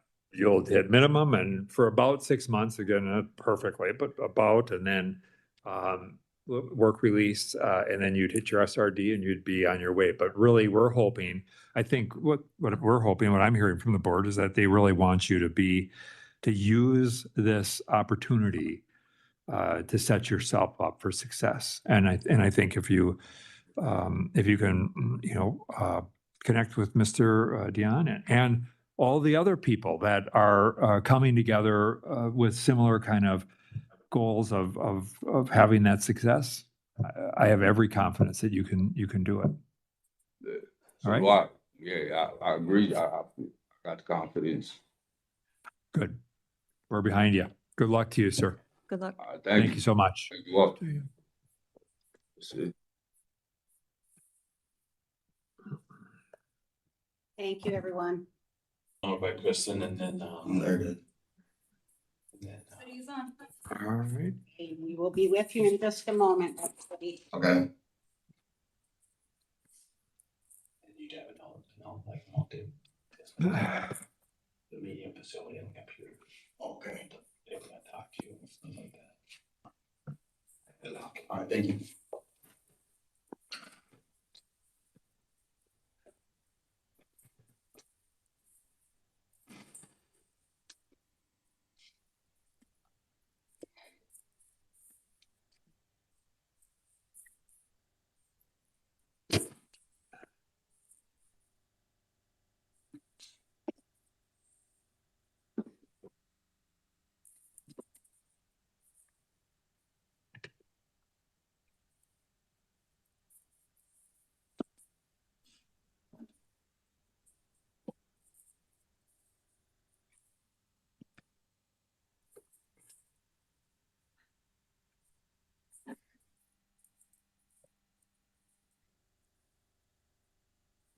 Good.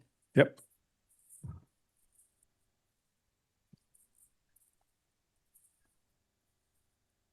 All right, good afternoon, everyone. Rebecca Holmes Larson, Executive Officer of Hearings and Release and the Supervised Release Board. We are here today, to review Enrique Ginner, who is participating by live stream video from the Minnesota Correctional Facility in Rush City. Sir, here with me at the Minnesota Department of Corrections Central Office is our Commissioner and Chair of the Supervised Release Board, Mr. Paul Schnell, along with Board Member Christine Bray, Board Member Joe Earhart, Board Member Cheryl Ramstead, Juvenile Expert Member Jody Nelson, and Juvenile Expert Donald Strufert. Our records indicate that on March 9th, 2013, officers from the Duluth Police Department responded to a call for service regarding a deceased male. JB and LP had just arrived home to find the body of their roommate, Brian Starnes, in the doorway of their home, lying on his back and covered in jackets. The victim, Mr. Starnes, had signs of blunt force trauma to his head, neck, and back. The two roommates stated that Brian was last seen at home with two other males, Lucas Petrowski and Enrique Ginner. Further investigation revealed that Enrique Ginner was the last person to be with the victim while he was still alive. It was also discovered that belongings were stolen from the victim and sold to others. On March 11th of 2013, a search was conducted on Ginner. An initial inspection of Ginner's shoes shows signs of cleaning and possible blood. Ginner also had a jacket on him that he claimed Starnes had lent to him that night and tested positive for blood. On September 13th of 2013, in St. Louis County District Court, Enrique Robert Ginner IV was sentenced to 306 months or 25 and a half years incarceration for the offense of second-degree murder. Due to new legislation regarding individuals who are juveniles at the time of their offense, Enrique Ginner now has the opportunity to be reviewed by the Supervised Release Board after serving a minimum of 15 years incarceration. Today's review represents his initial review after serving approximately 12 years of incarceration. His original confinement release date is April 8th of 2030. Given the changes by the legislature regarding juvenile cases, Mr. Ginner is eligible to be considered for release on March 11th of 2028. Thank you. I turn this matter over to the board. Commissioner? Good afternoon. I just want to check, is it Ginner? Is that how it's pronounced? It's Geiner. Geiner? Geiner. Okay. I apologize. Just wanted to double check. Thank you. All right, Mr. Geiner, I'd like to start by asking you to describe for the board what it is you'd like to see happen as a result of today's meeting. Honestly, I really don't expect too much. You have mentioned I have a possibility of a early release. in March 11th, 2028. So that would be a little over 2 more years.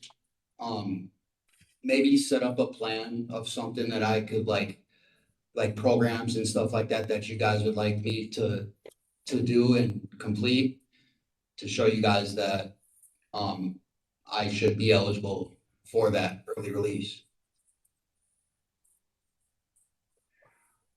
Well, let me start there and ask you,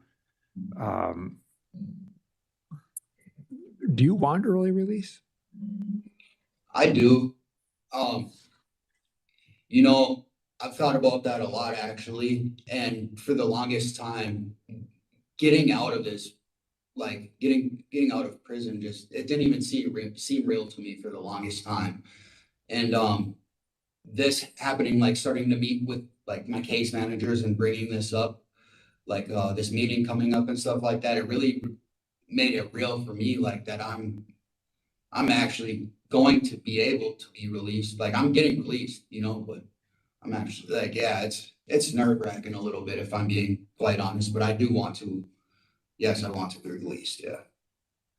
So what makes it nerve-wracking?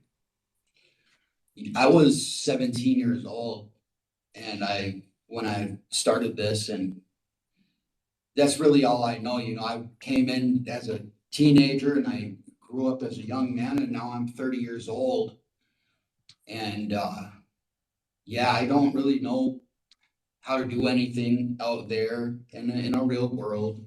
This is the world that I know, you know, so it's tough, but I'm ready. Like I want to go out there and I want to go be with my family and just try to be a productive member of society, you know?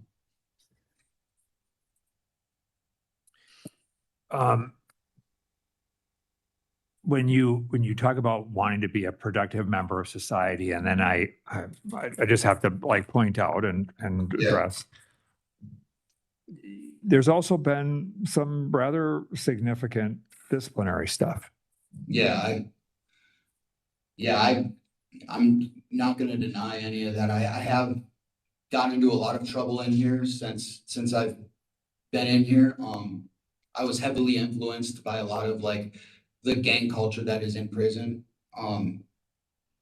Yeah, I thought that was cool, and I thought that's what you were supposed to do in here, you know? And I don't look at it the same way anymore.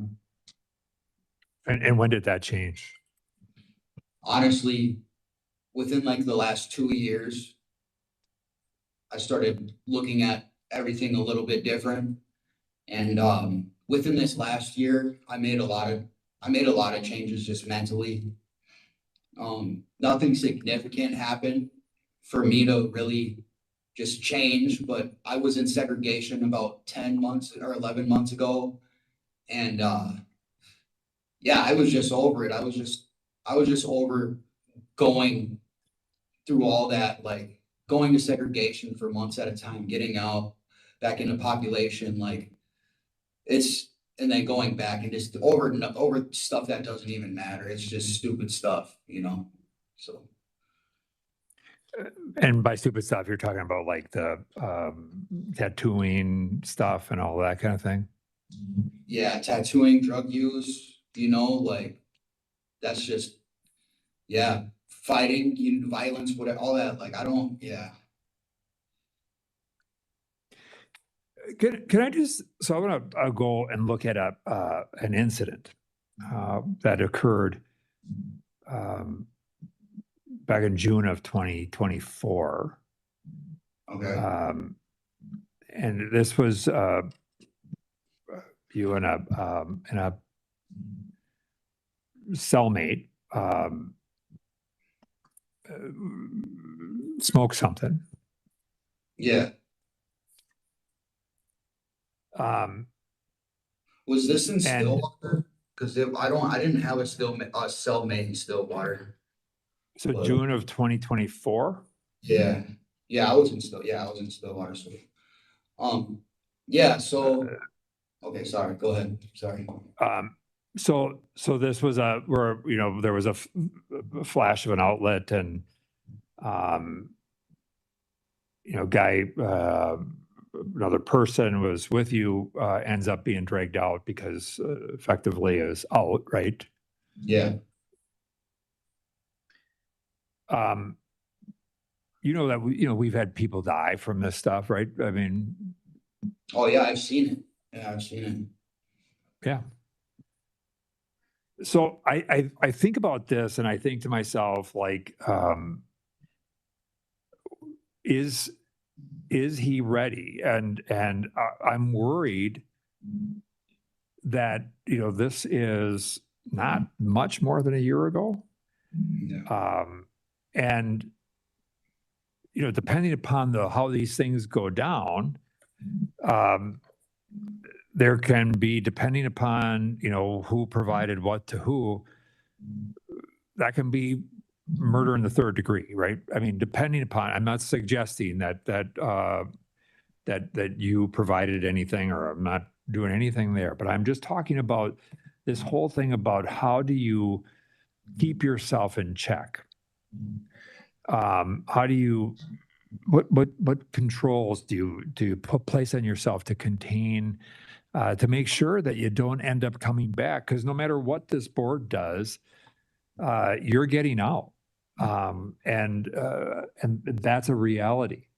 And yet, I can just say for myself, and I would imagine there's not a single board member here who doesn't want you to not come back to prison once you get out. And so, like, what's necessary in your view for that to happen? Yeah. Yeah, that's a tough question. Honestly, like drug use has been a problem of mine, and I recently am really just starting to get past that. And I was asked like, well, what did you replace for the drug use, you know? And I didn't really have a good answer. I mean, I didn't really replace anything, but you know, I know that treatment is a mandate of mine. I have a high treatment mandate. And I feel like that would be a good place for me to start. You know, I really don't, you know, yeah, that's a lot. Yeah, I don't know. I want to do these programs to really help me to like help maybe open up my perspective a little bit into stuff that I like haven't learned or even had a chance to learn, you know, so to get me ready to not reoffend in the future, right? And that's exactly it.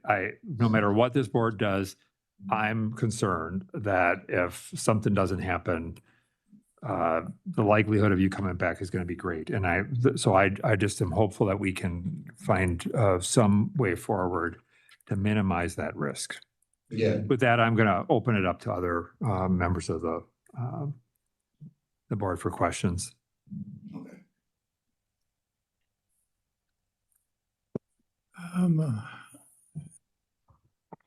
Steiner. I'm responding to two things. There's a special program that's available for people who spend a lot of time in SEG. It's that SDMP, right? Okay. My impression, you didn't get anything out of that. Is that a fair impression? Yeah, that's fair. It's my impression you denied an opportunity to go to substance abuse treatment. Yeah, I did. Yes. So I'm left with the impression, hard for you to trust that the Minnesota Department of Corrections can do anything to help you. I honestly, when I was offered the opportunity to go to the treatment in Stillwater, I was offered a job the same day that I was offered treatment, right? And this job I've been trying to get in Stillwater for a long time, for the whole time I've been there, going in and out of segregation. I was trying to get this job over there, and I finally get it. In the morning that I was offered that I was supposed to come out and start my job, I was offered treatment at the same time. And, I really just I did not want to go to treatment because of that. And that's why I denied it. And I regret it right now. I really do regret it. So you regret it? How would it have been to your advantage to go to treatment? You know, I feel like I do have a problem with drugs, and I feel like going to that treatment it could help me for my future, you know, and I didn't I look agree. at it like that. I didn't think about it like that back like when I was offered that. I was so worried about what's going on now Okay. in that time instead of what's in the future, you know. I have very little faith in spontaneous recovery. Making sense? Yeah. And I really think that there's opportunity for you to work together with various programs, and doing it together, you're going to make some good success. So I'm glad to hear that you're reconsidering if and when that opportunity comes to you again. Oh yeah, if it was offered to me, I would take it right away. But I think it's important. Other questions? One of the things recommended in the comprehensive risk assessment is that you take concrete steps to formally disassociate from STG involvement and demonstrate a sustained period of non-association with STG members or activities. What does that look like to you? And do you currently have those kinds of associations? What would you do to disassociate? So it's honestly it's hard to get away from that, especially in the close custody facilities, because that's it's everywhere. So I don't have a good answer of how to stay away from that because it's really hard to. But I mean, it's a choice. It is a choice of. So I grew up with these people in here, and it's hard. And those have been my friends through thick and the thin in here, you know. And it's hard to really just break away and just not even talk to them guys, or just, you know. And that's what as disassociate, you know. I mean, maybe moving to a lower level security prison, I feel like that would really help me. But I have stepped back from all that stuff.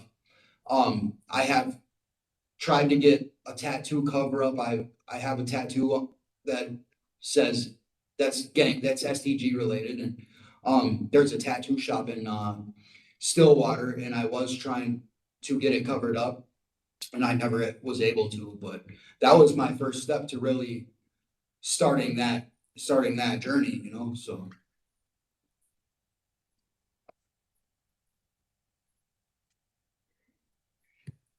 So you don't really see a clear path that you could take at Rush City to disassociate absent being transferred to another facility? Is that what I'm understanding you to say? yeah, that's what yeah. Thank you. I mean, I'm not currently involved like actively either, but I still talk to those guys, but I'm not getting into anything that I would have got, like the trouble and all, like the gang politics and stuff like that in here. I'm not involved in any of that anymore. But them same guys that have hung out with, that I've known for all these years, I am still around them in these close custody facilities, yeah. So it's hard to, yeah. Any other questions? Mr. Geiner, yeah, I'm sorry, Chris. Just Go a quick ahead. question here. Mr. Geiner, in your report, it states at some point that you acknowledge that you lack empathy and remorse. Is that something that you've thought about in terms of whether you can do any work toward learning how the impact of your crime impacted the victim survivors? No, I don't think that will impact that. I've signed up I've signed up for the RJJ Restorative Justice, the program. I was on the list in Stillwater. I'm on the list here, and I feel like that's the right direction to go to help with all that. The way I grew up and how I was raised, I mean, I feel like I was brought up with lack of empathy and remorse just in my household, period. So that's, I mean, that was kind of just instilled in me as a kid, you know, and it just stuck with me. It's hard, but yeah. Do you think you can change your behavior as a result of different types of programming? Or do you think that do you believe that you need behavioral health counseling to work on some of these issues? I think them doing groups in the therapies and stuff like that, I think it will really help me a lot to, because like I've done none of that stuff ever really. So I don't really know what to expect from it, but I'm open-minded, and I will, if I get to do that programs, I will give it my all, and I will actually work, you know, I will work to make changes. You know?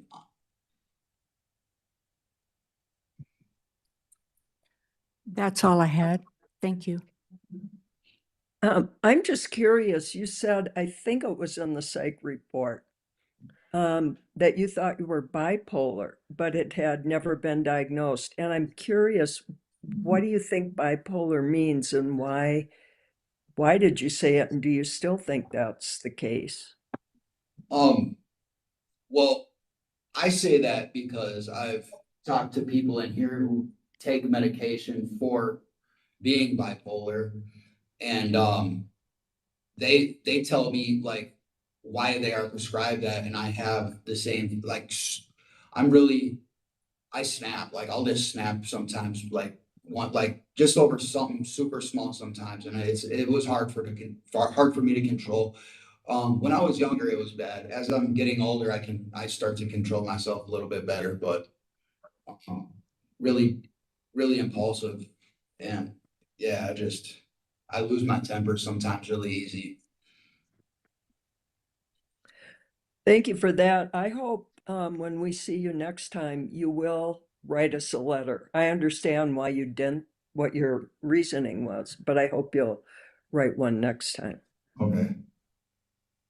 Mr. Geiner, I just want to ask this question. If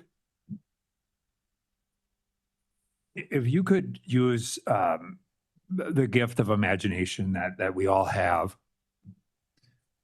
and put yourself in the shoes today of a family member of your victim who is watching this hearing and this conversation, what would you imagine yourself to be thinking as you watch this? Yeah, I mean,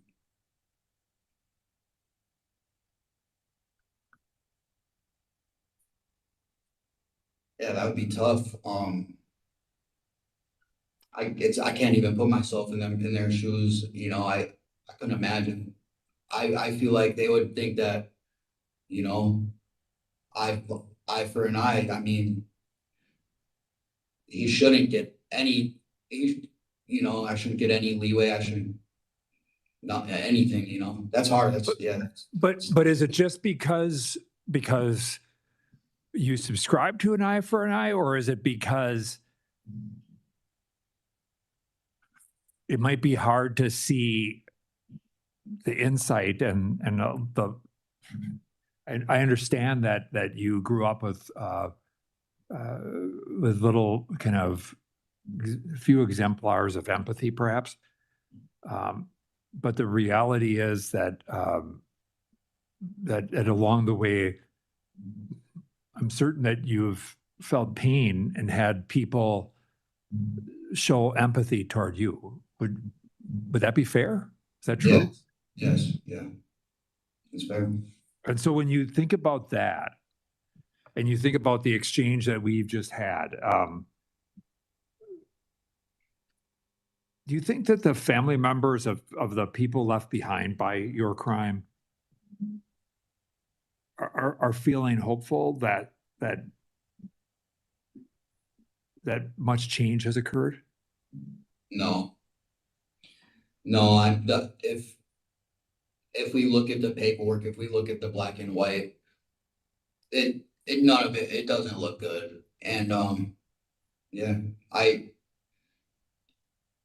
don't think so at all. Correct. All right. Mr. Gunner, I just, before the board begins any discussion, deliberation about next steps, I want to briefly open the floor to you for any final comments or requests of the board.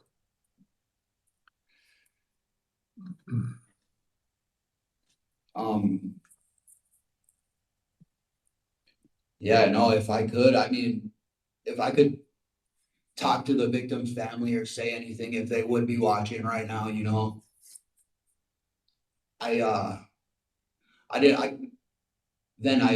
When I was younger, I didn't understand. And I didn't understand the gravity of anything or the impacts of anything that I would make of my crime, like the impact it would make on anybody else other than myself, you know.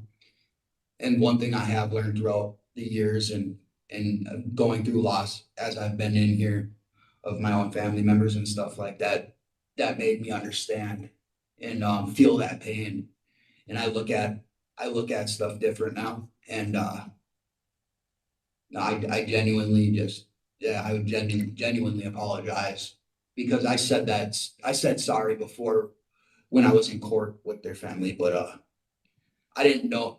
I meant it, but I couldn't understand the pain back then. I can understand now, you know. So that's what I would have. That's all I have to say. I appreciate you guys though. Thank you. Thank you. All right.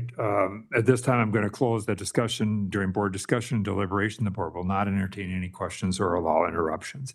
And with that, I would open the floor to the board for discussion about next steps.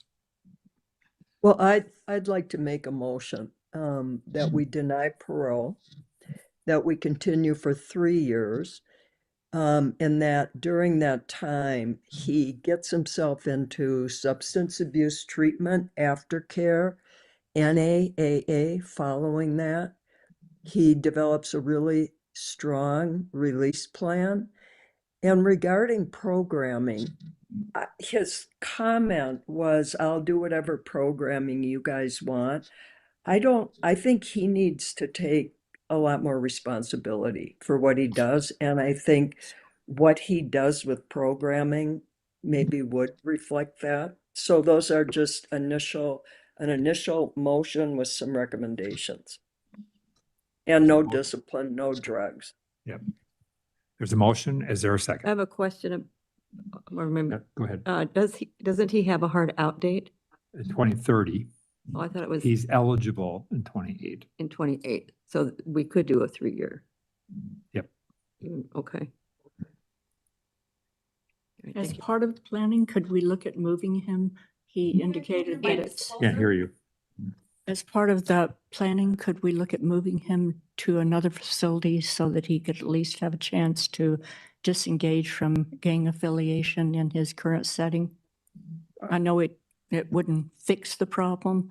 I'm just trying to think of a way to help him because I think that's going to be one of the biggest stumbling blocks for him, his association with others. Just one thing to think about is if he applies for SUD treatment, substance use disorder treatment, that isn't offered everywhere, so that might dictate a change, just so you're aware. Yeah, they would need to offer that. We could combine the two. I'd like to second the motion. There's a motion and a second. Would you consider it a friendly amendment that mental health counseling be a part of it, pursuing it at wherever he ends up? Yes. Second, no problem. So there's a motion and a second. This is a denial of parole, continuance for 3 years. Get him toward, moving toward the SUD side, because he did express that interest and willingness to do that today. But I think it was also in the mental health stuff, but it was also noted that, you know, that it's important that he begin to demonstrate and take some responsibility here. I will exercise whatever authority I can to encourage priority admission to treatment, because I want to take advantage of his stated and expressed goal of saying that he would do that today. And so I'm going to push to see that happens, because I also think that, you know, part of this drug stuff has been one of the things that has continually got him jammed up. So it'd be nice to see if his participation in that would reduce some of that drive. So there's a motion and a second. To the motion, Board Member Bray, Yes. Board Member Earhart, Yes. Board Member Larson, I'm sorry, excused, Board Member Ramstead, Yes. Board Member Nelson, Yes. Board Member Struford, Yes. and Schnell votes yes. Mr. Geiner, you've heard the discussion here. You know, we are going to continue for 3 years, which just simply means that we want, in over the next period of time, there still would be some opportunity for some step down and so forth. But we there's some things that you need to do, and you've heard what they are. We'll try to do our part, and I'll try to do my part in terms of seeing what we can do about getting you into SUD treatment as quickly as we can. But it's also incumbent upon you to be an active participant and seek out what you think is going to be helpful. And I would just ask that you try to keep in the forefront the fact that there are people who you harmed that are paying attention, and they may have strong feelings about what happened here and all of those things. I don't know, but I can say this, that at the end of the day, I'm confident they, if they happen to be aware of this, and certainly us, do not want this to happen to another family at your hands, at anyone's hands, but especially at your hands today when we're talking about this. And so I just would encourage you. You're obviously a smart guy. You have some ability to forge some thoughts and to speak, I think, pretty forthright. But I think it's time for you to exercise some other muscles here and challenge yourself. Any questions about that? No, I agree. I agree with what you say. And, yeah, I look forward to just doing the programs. I said I would do it today if it was offered, and I'll do that. It's not offered in this drug treatment or whatever. It's not. I understand. So Okay. I'll work on that side of it and see what we can put together. Okay? Okay. All right. Thank you, sir. All right. Thank Good you. luck. Thank you. Good luck. Thank you, guys.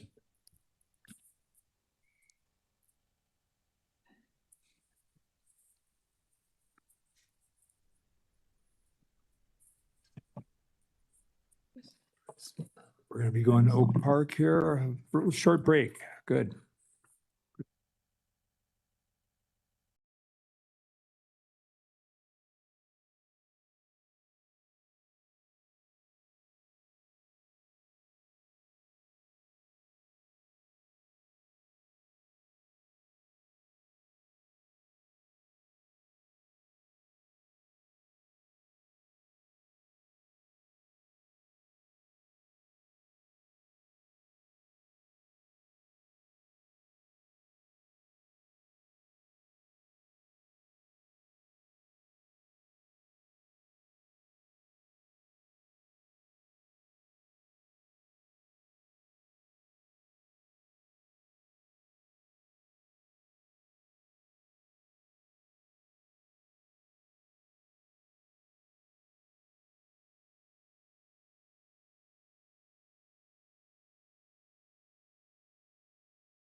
Yeah. And then, I know you're just in here, I think it's better if he sits here. You have a problem with that guy? Sits there. What's that? It looks like this would be a good spot for him right here. Yeah. So perfect. You get that sound going here. Clerk Heights, will you mute on your end until you're ready? Yes. Thank you.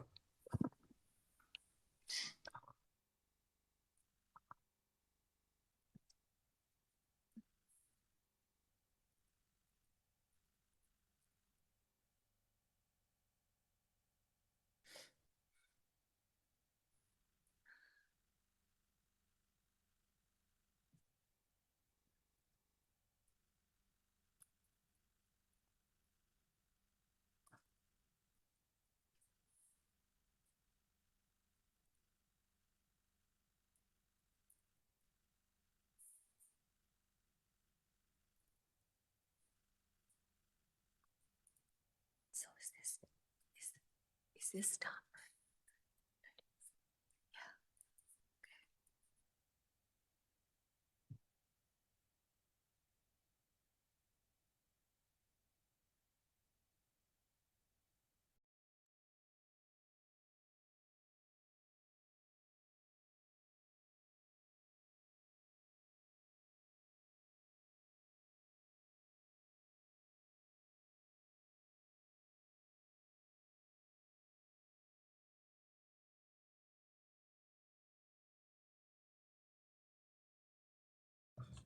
Let's just kick it off. I don't know if we have Chris. Oak Park, we already, We have Chris. what's this called? She's on. All right, thank you. Good afternoon, everyone. Rebecca Holmes Larson, Executive Officer of Hearings and Release and the Supervised Release Board. We are here today to review Robert Warwick, who is participating through live stream video from the Minnesota Correctional Facility in Oak Park Heights. Mr. Warwick also has his advocate and clergy, Mr. Tom Burton, participating today. Thank you, sir. And he also has a student attorney for support at the facility, Mr. Dalton Sawyer. Here with me at the Minnesota Department of Corrections Central Office is our Commissioner and Chair of the Supervised Release Board, Mr. Paul Schnell, along with board members Christine Bray, Member Joe Earhart, Member Cheryl Ramstead, Juvenile Expert Member Jody Nelson, and Juvenile Expert Donald Strufert. Mr. Warwick, our records indicate that you had planned for 3 months to have your friend burglarize and kill your grandmother for money. You admitted that you knew he may need to intentionally kill her. He admitted that Mr. Warwick admitted that he supplied a garage code and location of a key to allow entry into his grandmother's home. Mr. Warwick was aware that his friend had a knife was similar to a sword.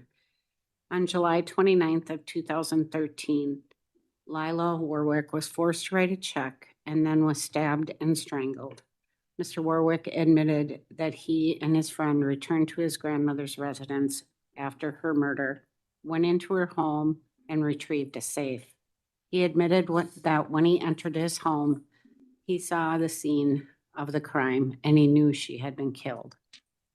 On July 2nd of 2014, in Candiahohe County District Court, Robert Warwick was sentenced to a life sentence of a minimum of 30 years incarceration for the offense of first-degree murder.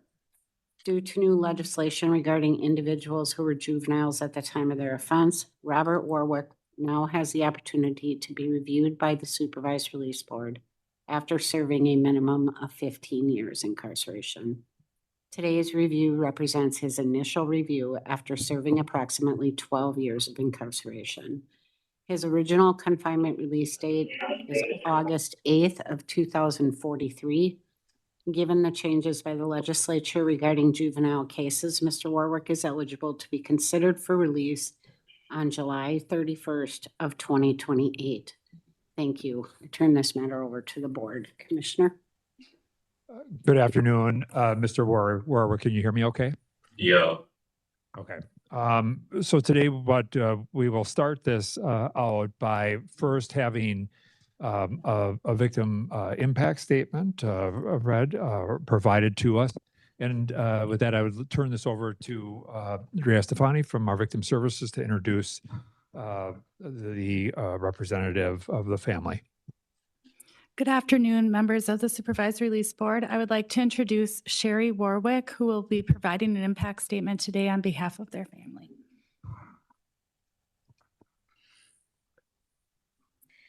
Good afternoon. My name is Sherry Warwick, daughter of Lila Warwick. I stand before you today to share how this crime has impacted me and my family, as well as my conviction for the one responsible in her death, Robert Warwick. 91. That is how old my mom would be today. It's been 12 years since she tragically left us. I refer to her final tragic moments on this earth as a pit stop in hell. I cannot fathom those last horrifying moments for her, nor do I allow my mind to engage in such thought. I'm not here today, however, to focus on that hell. As I said, it was simply a pit stop. Webster's dictionary defines pit stop as something brief, as in passing through. Mom did just that in the early morning hours of July 29th, 2013. At 79 years of age, and in the context of living a full blessed life, those last hellish moments were just that, brief. Make no mistake about it. My mom lived a full life. Her tragic death need not define her. Her life was one of blessing, generosity, and love. She was a much devoted mom to me and my brother, grandma to her dearly loved grandchildren, favorite aunt to many, loyal friend, considerate neighbor, and dedicated church volunteer, singing in the choir, teaching preschoolers, and serving on various committees. Rianne, a great daughter who at the time was 14 years old of her death, and Robbie Warwick's sister, referred to her grandma as a best friend. My mom was a gift to many, a gift that was snatched away much too soon. In my eulogy at my mom's memorial service, I shared several intimate stories about my mom. One in particular stood out from Dorothy, a neighbor of my nephew Robbie. Your mom was such an inspiration to me, she said. She was such a loving, involved grandma who invested so much in the lives of her grandchildren day after day. The one picture that really has stuck in my mind all these years was Robbie riding his bike to the park and your mom standing on some bars behind him and holding onto his shoulders as they rode together. I thought to myself, I want to be a grandma like Lila. In preparing for my statement today, I was prompted with several questions from the victim service specialist. Two in particular stood out to me. How would my mom feel about this meeting, and what would she want? I've been asking myself this question for the past 12 years. What would my mom want and do? It's not something seen with the naked eye, nor can I clip it to my shirt pocket, but I stand before you today wearing a badge. It's a badge I proudly wear, the badge of honor. Out of respect for my mom and her legacy, I vow to do the right thing in honoring her. She was a woman of strength, integrity, and faith. In this, I too do walk. The unexpected death of any human is tragic, and the layer of homicide more so. And homicide by the hands of a family member, it's the ultimate level of tragedy and betrayal. Robbie Warwick betrayed my mom, his own grandma. I simply cannot fathom who could ever do that to a grandma, and it was his grandma. He betrayed his sister by taking the life of her best friend. He betrayed me and my children, stealing from us a prized gift, my mother and grandma to my children. He betrayed the saints at Redeemer Lutheran Church, where Mom worshiped. Friends were robbed of a lifetime of friendship. I've referred to it as a sad, sad story. My mom adored her grandchildren. She loved you, Robbie. Robbie and his mother lived with my mom for a time.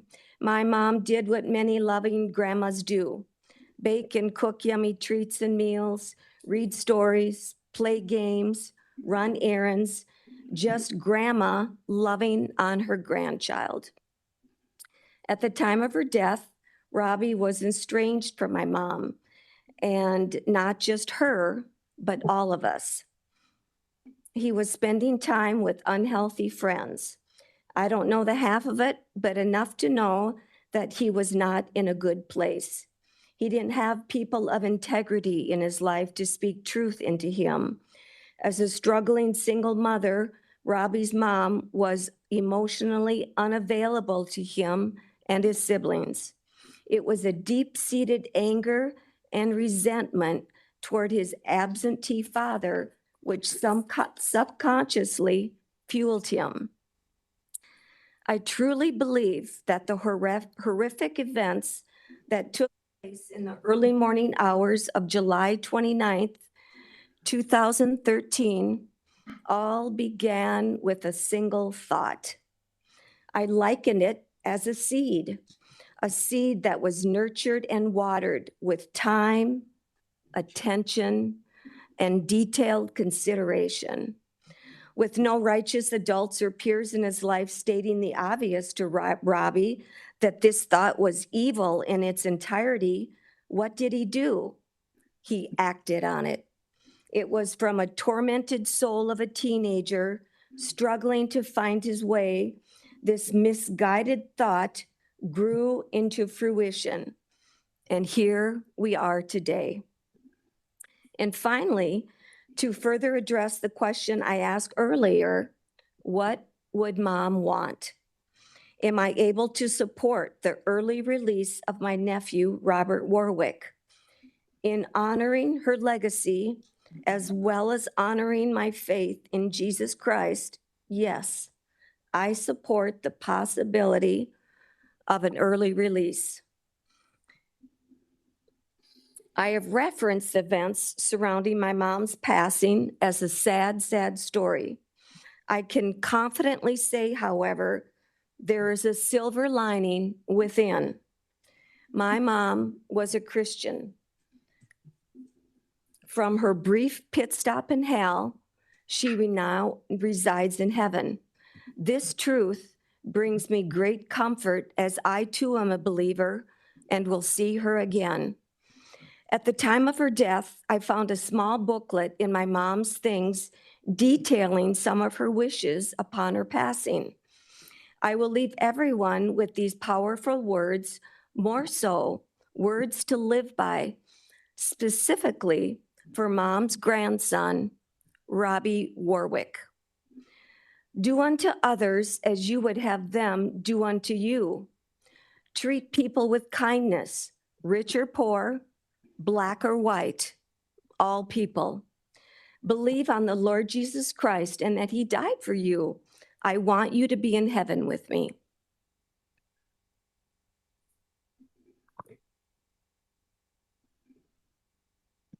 I want to just say thank you for being here, for representing your mom, and I just, on behalf of the board, want to convey our condolences to you and your family members for this loss, and for being here today to represent on behalf of your mom. So thank you for that. With that, I want to open the floor to you, Mr. Warwick, to offer any reactions, thoughts, or wishes as upon hearing that? Ultimately, I know that no words or actions can undo the pain I put on a lot of people and the victim I took away from my community. But I am apologize genuinely for my actions and understand that I'm not deserving of any forgiveness or any sense of remorse. But I just try to live every day and see growth, knowing that my whole life being out there, I was always a part of the problem. I'm just really trying to I'm tired of disappointing people, lying to people, hurting people, and like I want to be a part of the solution one day, but I don't have all the answers to that. And I know there's a lot of work to be done, and I'm ready to just put in the work that's needed. So thank you. Thank you. So let me just start by asking you that, what work have you done, and what change has occurred over the past 12 years? Well, over the last 12 years, I recently completed decision points and anger management. Just really learning how to agree to disagree, and knowing that just because me and you have different opinions in our life, that I can respect you and that we can respectfully disagree to disagree and we can go our separate ways. And it's not a mindset of that I used to have where it was either with me or against me. I feel like that was a lot of my downfall and that led me to doing my crime was a mindset of, you're either with me or against me. And there was no middle ground in that. And ultimately too, just really learning that the only thing I can control on a day-to-day basis is just my attitude and effort. So every day I just try not to allow whatever's going on to project my attitude on anybody if I'm having a bad day or whatever's going on. It's all about maintaining that attitude, and same with the effort. Everything you do, just put 100% into it and live with the results. So what in the over the past 12 years has been most influential for you?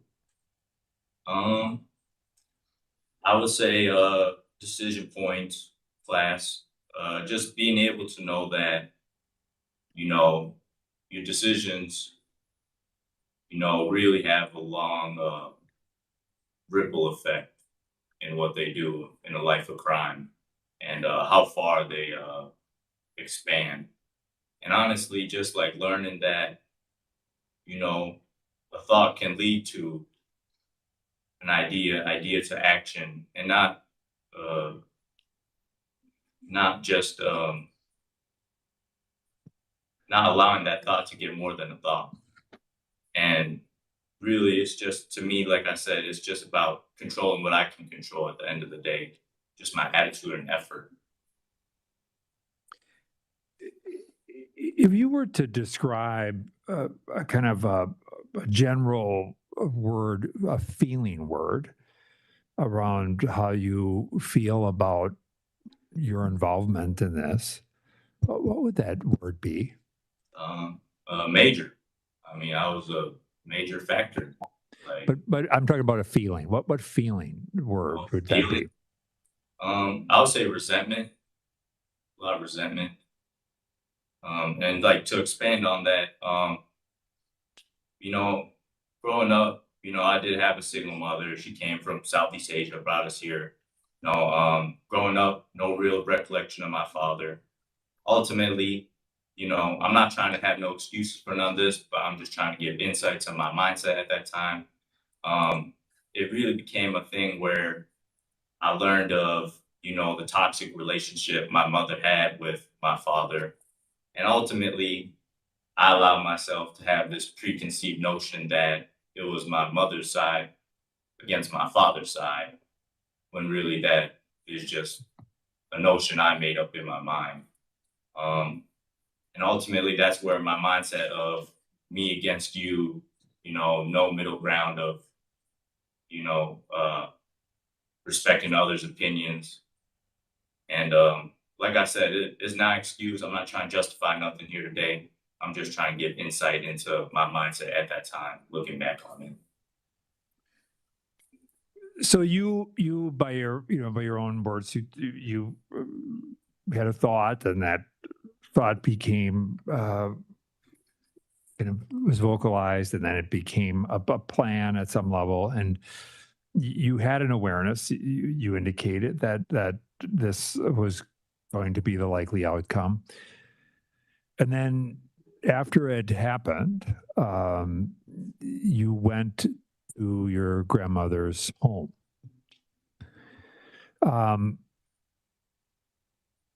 When you were there, knowing what had happened, what was going through your mind?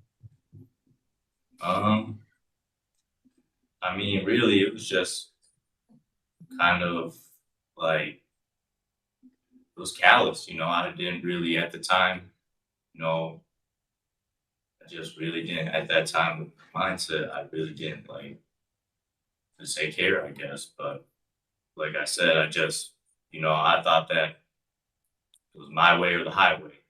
And, that's kind of just where my mind was at. So, and would you say now, looking at this situation through the eyes of someone a dozen years older, that it's changed, it's different? Yeah, it's just the awareness to know that, looking back on it, I allowed my circumstances and, personal struggles, adversity to really get into my head and almost be a part of my personality, And ultimately, at the end of the day, everyone has personal struggles, personal adversities, and it's how you decide to respond. Ultimately, I responded poorly. I chose a life of crime. I chose to settle. I chose to make my decision and commit the crime. But now it's like, to me, it's like, if you don't like where you're at in life, you can actively work to better yourself, And for me, I always settle. I took the shortcut. I wanted to get involved in a life of crime, take the easy way out, not put in the work. And, it's just like responding to something. It's a two-way road. You can either respond for the better, change for the better, change for the worse. And it's just, for me, I'm just kind of done settling, trying to get out of stuff the easy way in a life of crime.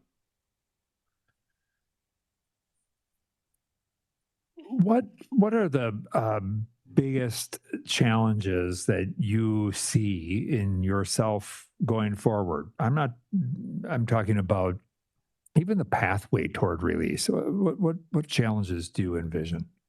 I mean, like, do you guys speaking on like trying to get transferred down and try to like obtain certain things like that? Or I'm talking about anything, whatever challenges that you think you can anticipate or foresee in your journey. Well, I mean, right now, my first steps, I'm really trying to hopefully get to a medium security prison where I can obtain vocational trade and complete my chemical dependency mandate. Really, to me, it's just about surrounding myself with people that want best for me. Before, I used to think a friend was someone that just did what you wanted to hear or did what you said. But really, a real friend, they don't want you to ever risk your freedom. They don't want you to ever, put your life or anyone's life in jeopardy, And the people I surrounded myself with, it wasn't genuine friendship. It was superficial, So for me, it's like, surround yourself around people that are positive and want genuine success for you. And that's kind of what my mindset is, to not allow myself to surround myself with people that don't have my best interest at heart. Last question for me. You heard today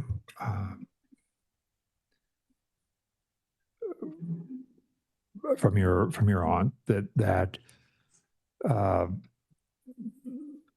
based on her belief and her belief and the belief that her mom had, your victim had, that that they would not stand in the way of the potential for early release.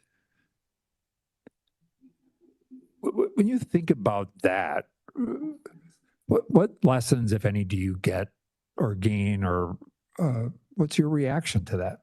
I mean, ultimately, you know, I mean, I'm thankful for it, but at the same time, like, you know, I understand not a lot of people may see it that way. And, you know, I'm just trying to work and grow every day and understand that people may not want to see that outcome that, you know, my aunt may want to see. And I respect that, you know. Like I said, when I committed my crime, I lost the benefit of the doubt. Every word I say now, I have to match it with action tenfold. And so for me, it's like I'm not trying to sit up here give nobody lip service. I'm really trying to match all my actions with my words, because without action behind my words, they're just words. So really, it's just, you know, understanding that, you know, I really got to match my actions with my words, and that's kind of like my big thing. You know, I'm just not trying to sit up here and give everyone lip service. Thank you. I would open the floor to other board members for questions.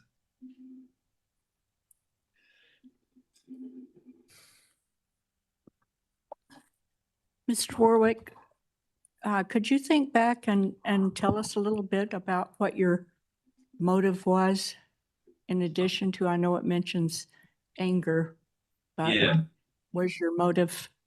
So ultimately, like getting kind of like in my mindset, you know, really, it really was genuinely, you know, resentment towards my father. You know, at times I felt that, you know, my grandmother was critical of my mother's parenting. And, you know, I took it personally, you know, and, you know, like I said, I'm not trying to justify none of this. I'm just trying to give insight. You know, there was conversations where, you know, I had with my grandmother where I would throw it in her face, like, you know, you keep telling my mother how to raise me, but, you know, your son, he didn't raise us, you know, so, you know, I don't think you should be telling my mother how to raise us, you know. And ultimately that led to the conversation of, well, your father's got stuff going on. He's dealing with this stuff. And to me, like in the moment, I felt like you was covering for him. You're giving excuses. And like I said, in my mindset at that time, that was kind of like, you know, really the line where it was like, okay, you know, you're giving excuses for this man that, you know what I mean, treated my mom bad, this and that. And like I said, it was the mindset I had where it was me against you, you know, and there's no middle ground to it. You know, and like I said, it's just, I'm not trying to have no excuse for this. I'm not trying to justify nothing. It's just insights of what was in my mind and ultimate motive. What did you think would happen? What did you envision happening after you gave them the code? And did you envision your grandmother being brutally murdered? What was your thought? I mean, yeah, I knew that was a very high likely chance, you know, and ultimately, yeah, you know, death was inevitable. And, you know, and like I said, it was something that, you know, I was sitting in the back pulling strings. And, you know, I'm not, that's just, yeah.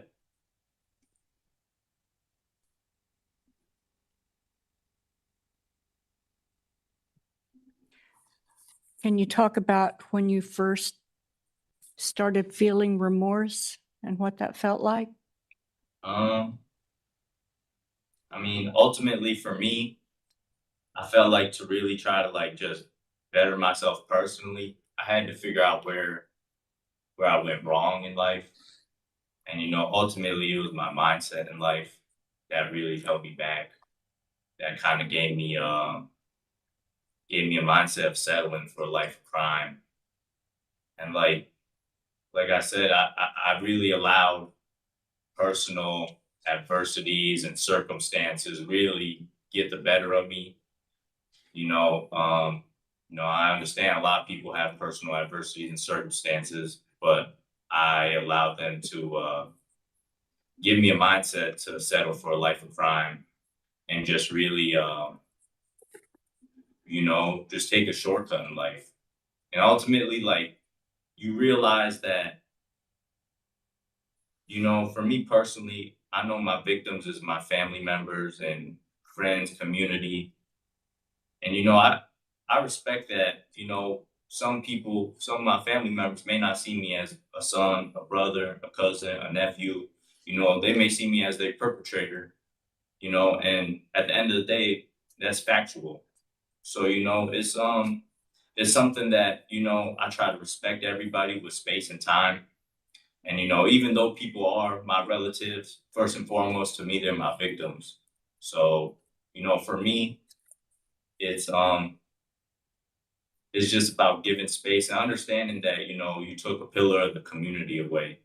There's people that, really lost someone that, was really inspirational to them.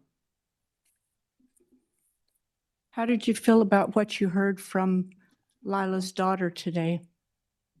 I'm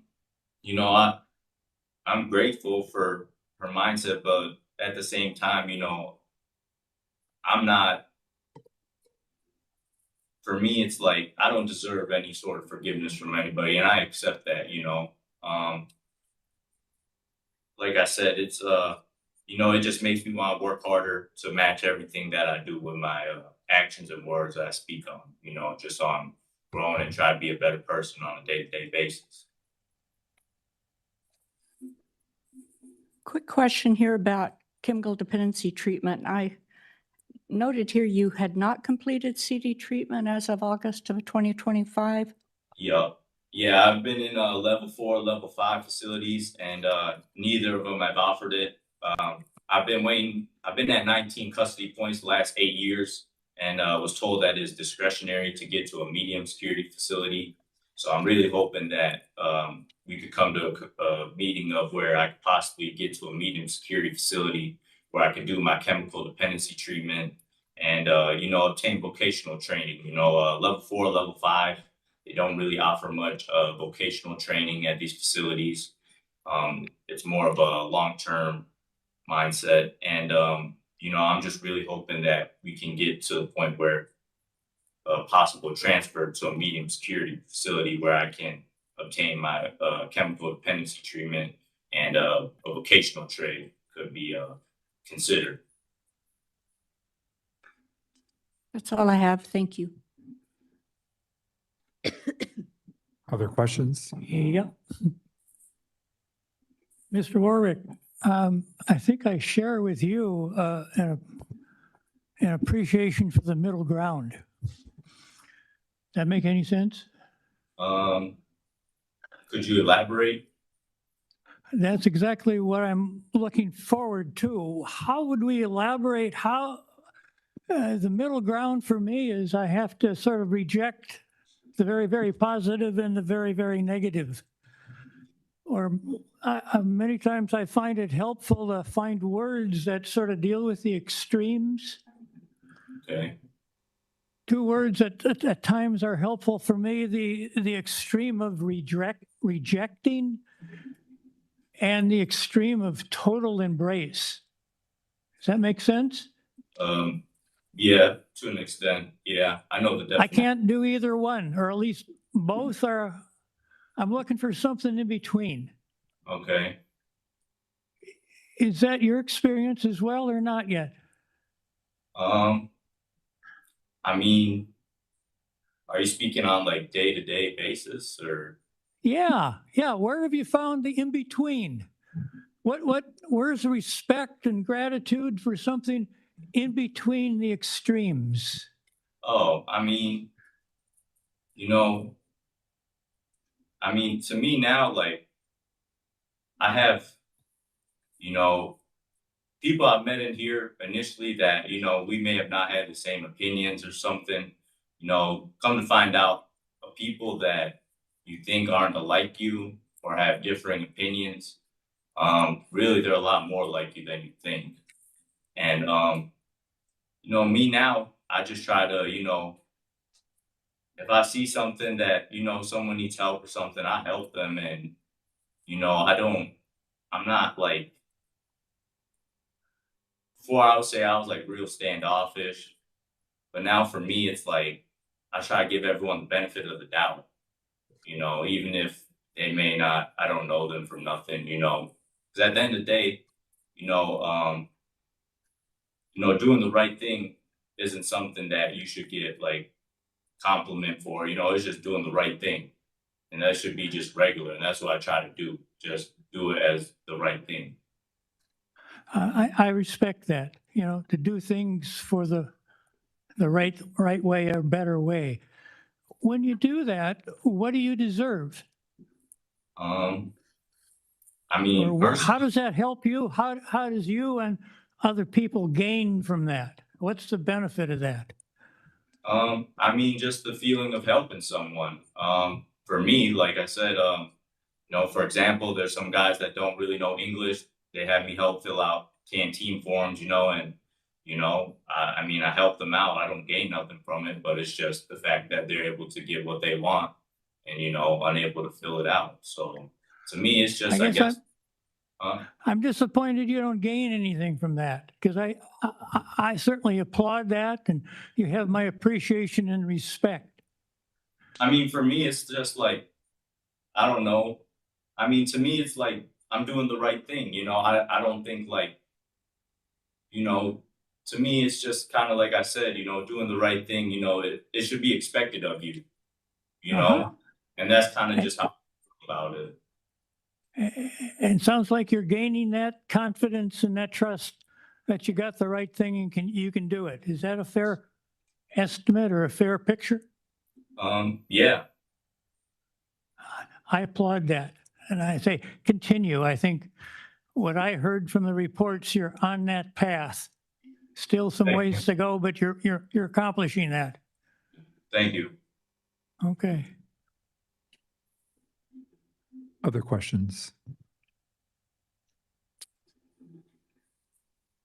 All right, let's turn to Pastor Burton. Thank you for being here today, and we really appreciate it. I'd want to open the floor to you to provide any insights or thoughts you have to the board. Sure. Well, thank you for that opportunity. I'm assuming that I was asked by the attorneys and stuff from St. Thomas to kind of write something up indicating kind of progress I've seen Robbie make. Do you have a copy of that, or? Yeah, we've seen that, and you can either read that or just provide your overall observation. Yeah. Do it. Let me just read quickly the 5 points on that letter. This has been a great. This is a great hearing, Sherry. I hope she can hear this, but I'm sure you agree.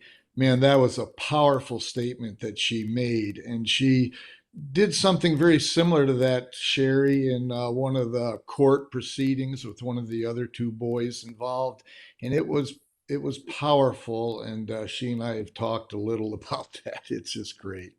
So I am about a 40-year member of West Central Minnesota Youth for Christ, and my role there, Youth for Christ, is a non-denominational parachurch group reaching kids that the target market, if you will, are kids that aren't part of churches and that sort of thing. And good news of Jesus Christ is good news, and it's good to be able to make that message known to kids. And if you believe the Bible, it's a miracle, so you aren't selling them a thing.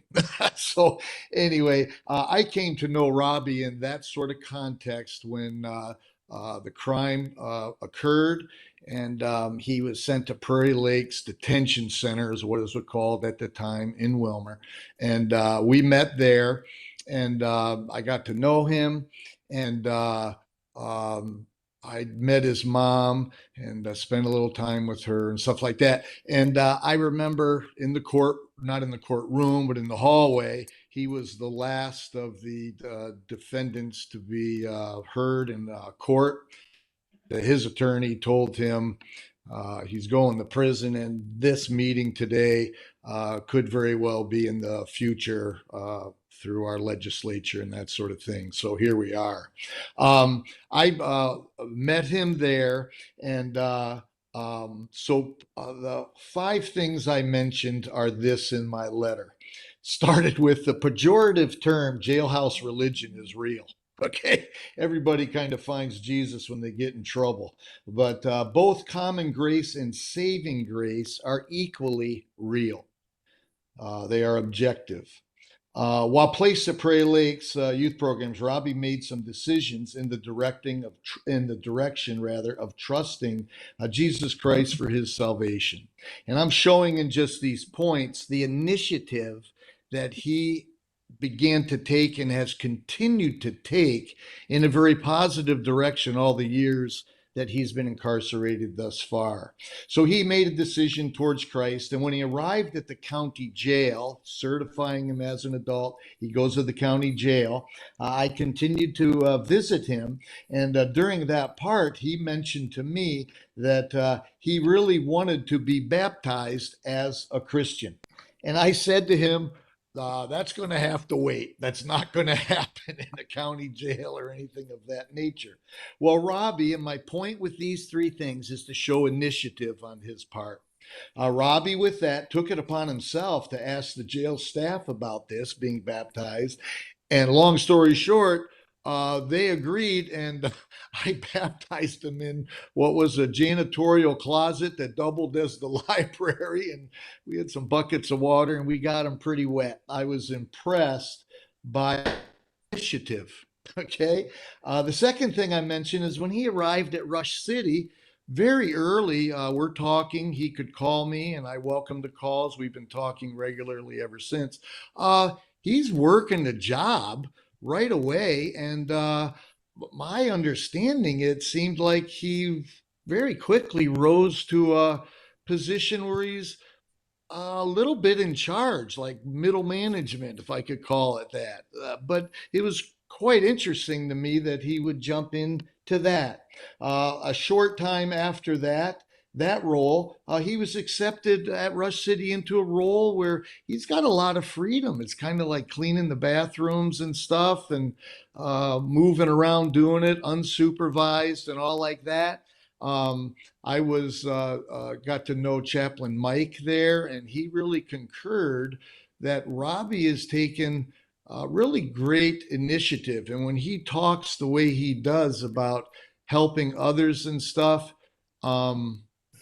I appreciate the one gentleman in the green shirt where he applauds what he's doing. Robbie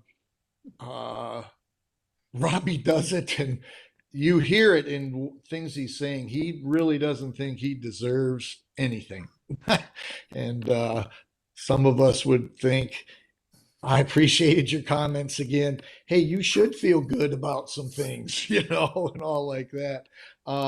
So he's moved into situations again on this point where he has some freedom of movement and autonomy and responsibility for things that apparently he's discharged that responsibility and managed the freedom appropriately for a long time there at Rush City.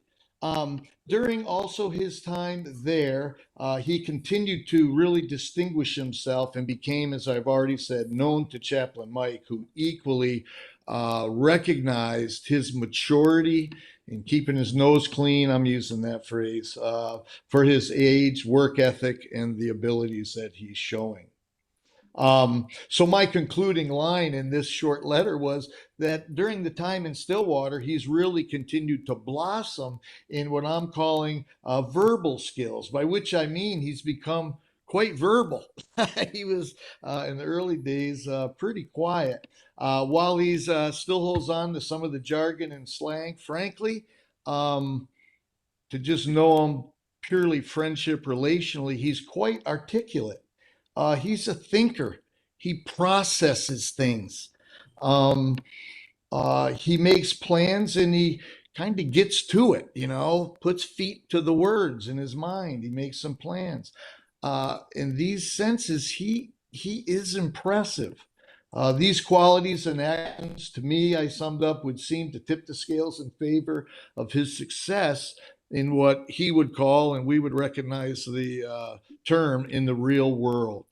I mentioned in this letter, or when the day comes when he's released, my wife and I are both in his corner, and if he wants to, there's no pressure or expectation.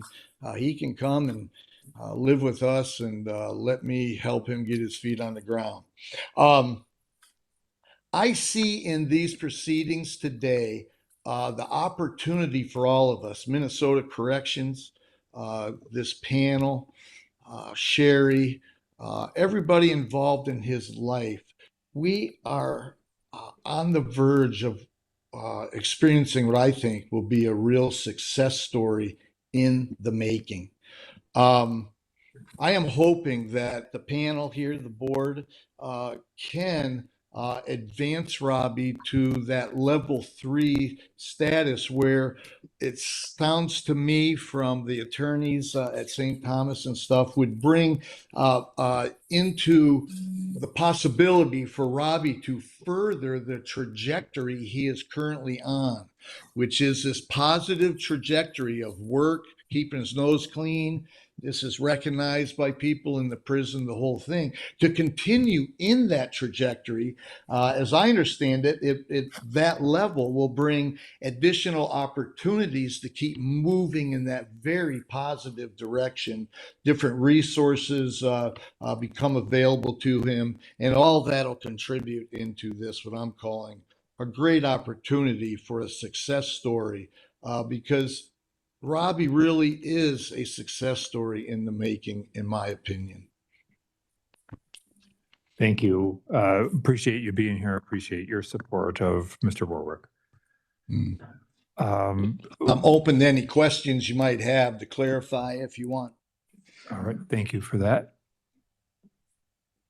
I'm going to, this time, I'm going to turn to you, Mr. Warwick, and just before the board begins discussion and deliberations around next steps, I want to provide you an opportunity to make any final comment. Yeah, I just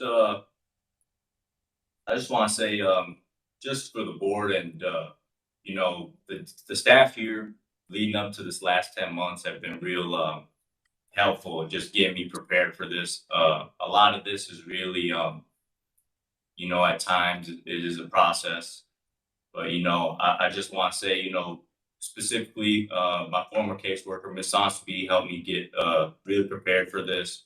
Behavioral health people here really helped me, just kind of deal with all the thoughts and stuff and different mindset that comes up with this type of thing. And, to my victims, I understand that, my words cannot undo the pain and atrocities I've done. But at the same time, I just hope that, I'm to be able to see that I'm really trying to match my actions with my words. And just, this is not lip service. And like I said, I'm really big on that. And, there's a lot more work to be done. And I'm hoping this board can help me get to a level 3 facility where I can, complete my prison mandate. So thank you. Thank you for that. With that, I will close this discussion, and during board discussion deliberation, the board will not entertain questions or allow interruptions. And with that, I would open this to board discussion. A question, if I may, a little bit of clarification on the level. Section 3, what's up, what's down? So he would be looking at what he's effectively requesting would be a move to a medium custody level facility, which would be like Faribault, Moose Lake, Lino. So it pretty much dictates where he can go, where he will reside. Yeah. Level has a lot to do with that. Correct. Thank you.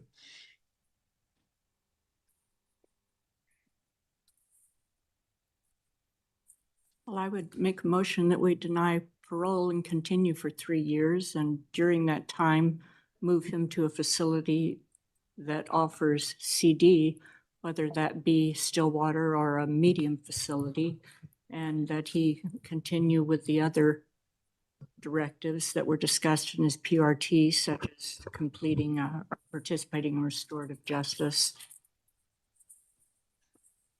and of course, remaining discipline-free. I'll second that.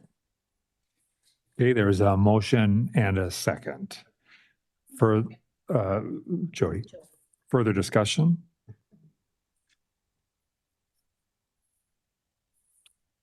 Clarification, what were some of the moves that would be ahead, or I'm all for that, but where do you, how fast might some of these moves happen?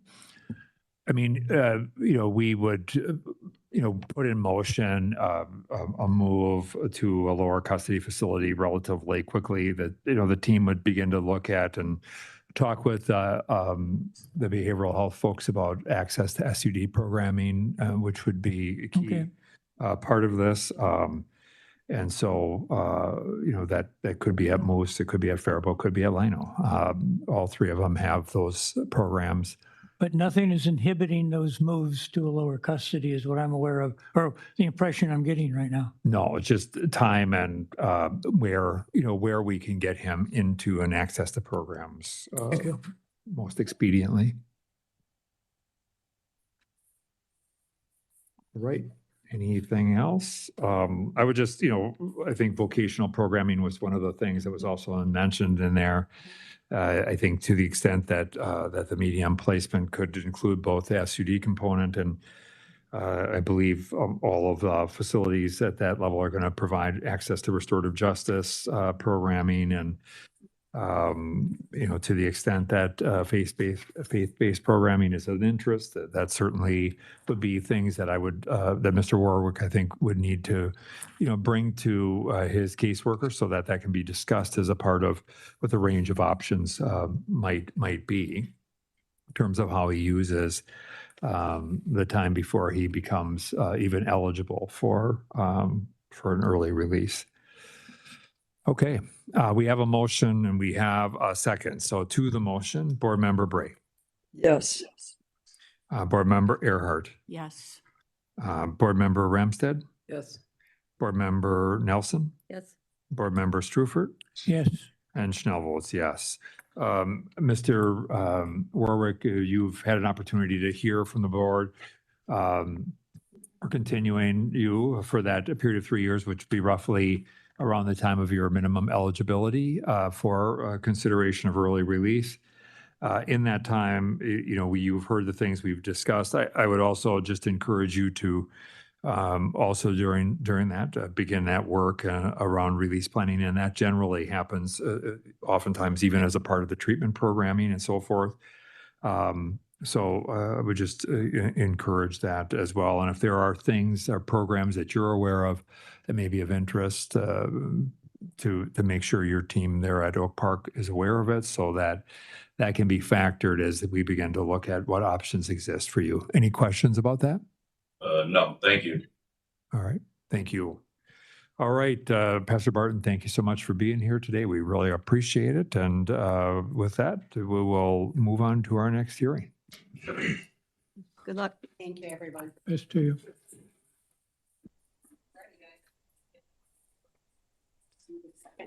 What? Hi, Faribault. Talking to you. Hey, she popped up at the bottom. Yeah. Hello. Hey. Hey. Wow, this is exciting. We'll be with you shortly. No worries.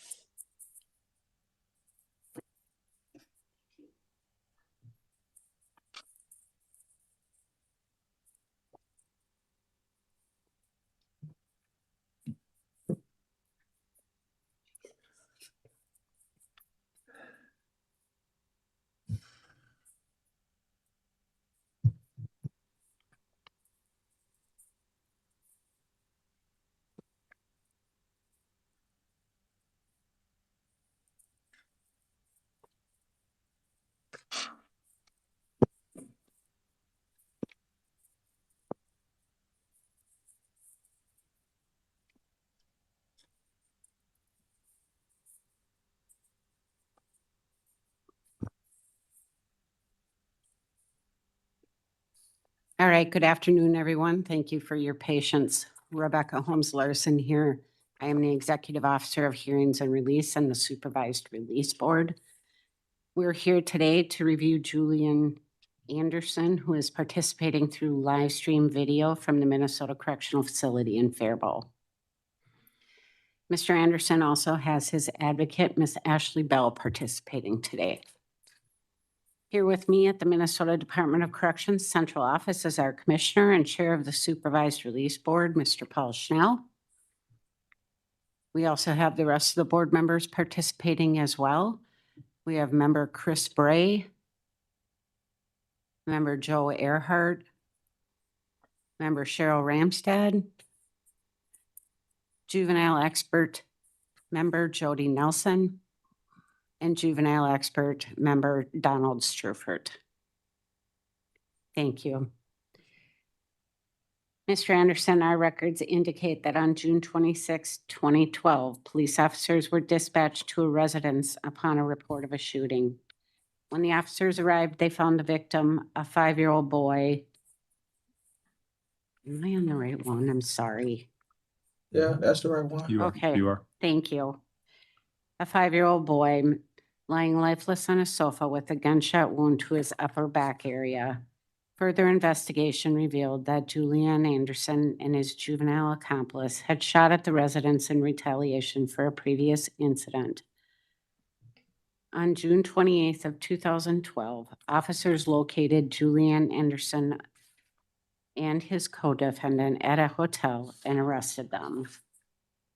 On March 21st of 2013 in Hennepin County District Court, Julian Anderson was sentenced to 336 months for the offense of second-degree murder. Due to new legislation regarding individuals who were juveniles at the time of their offense, Julian Anderson now has the opportunity to be reviewed by the Supervised Release Board after serving a minimum of 15 years incarceration. Today's review represents his initial review after serving approximately 13 years of incarceration. His original confinement release date is April 17th of 2031. Given the changes by the legislature regarding juvenile cases, Mr. Anderson is eligible to be considered for release on June 27th of 2027. Thank you. I turn this matter over to the board. Good afternoon, Mr. Anderson. How are you today? I'm doing all right. Good. I'd like to start off by asking you to tell the board what it is you'd like to see happen as a result of today's meeting. As a result of today's meeting, after laying out what I've been through since that day, I would just like to try to see if I could get transitioned to a lower level custody facility where I could work on improving even more on top of what I've already accomplished.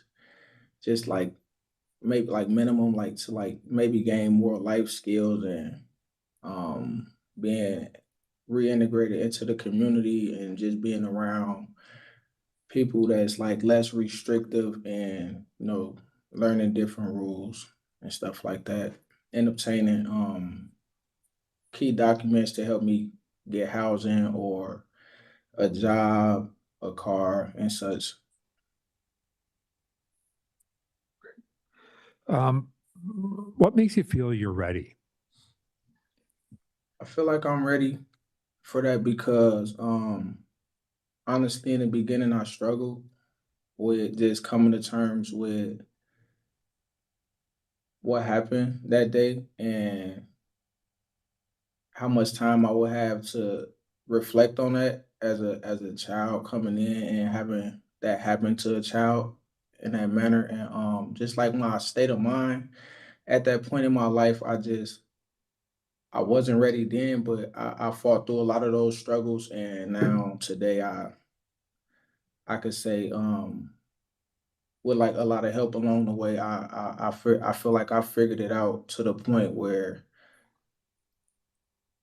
it's just it was inevitable for me to change because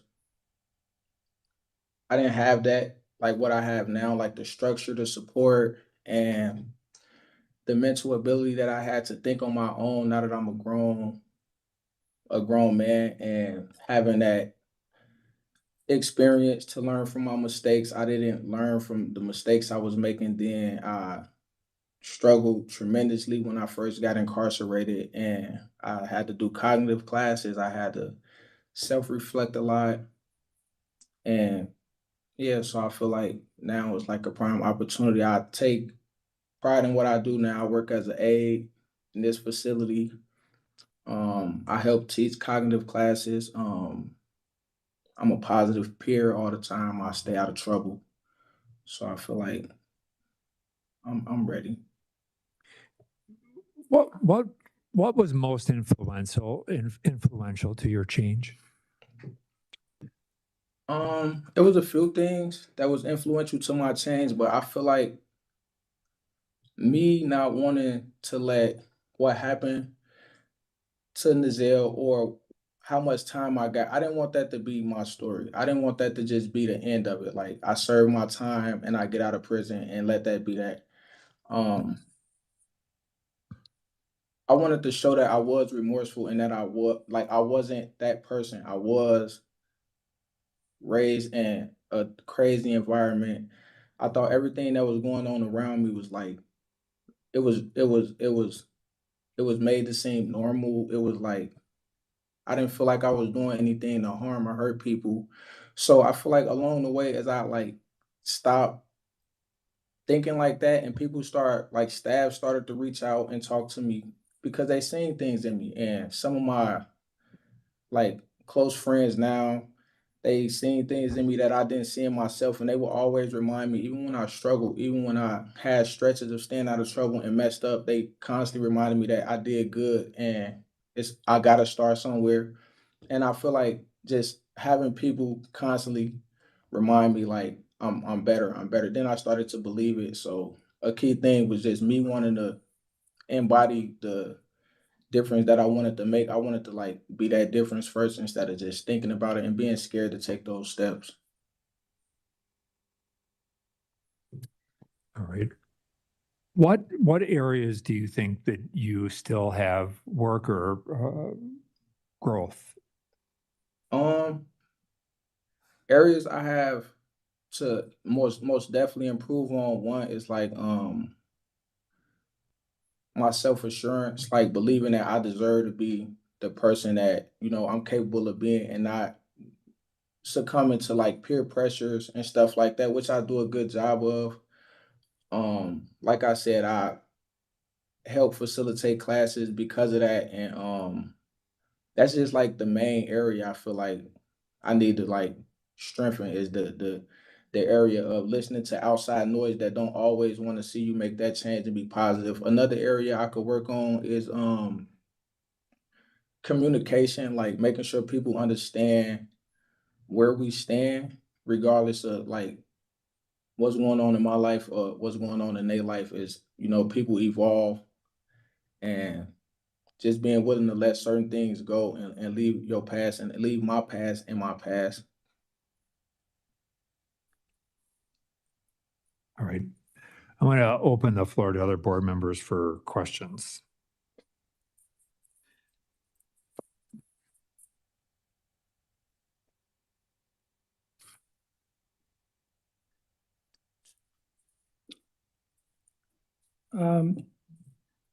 I was confused a little bit about the different statements about where your goals are to move to and who you'd be possibly best residing with upon release. Okay. Where is that right now? I heard a couple different pictures there. I'm not sure where you're at right now. Yeah, so my initial plan when I met with the psychiatrist, I believe it was, if you're talking about my psyche vow, my release plan in there was like kind of sketching all over the place. I feel like honestly I was anxious and I was just going off like pieces of what I was putting together because I like I appreciate this opportunity. This wasn't realistic to me. I was still like dealing with like in that moment, I was going through so many different questions about how I grew up, how I changed and describing that. And then we jumped into like release planning.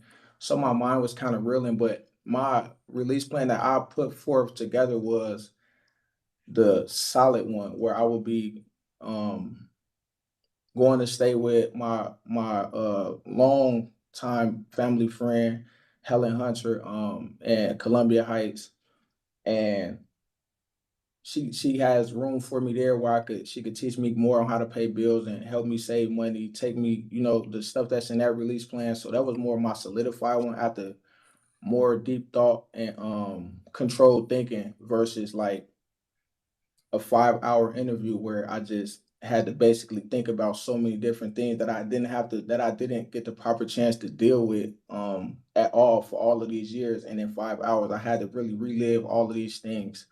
And so that was just like more so my anxiety just taking over and just trying to scramble a plan. But after further and like more controlled thought, I got my release plan down, which that's more like what I would like to do.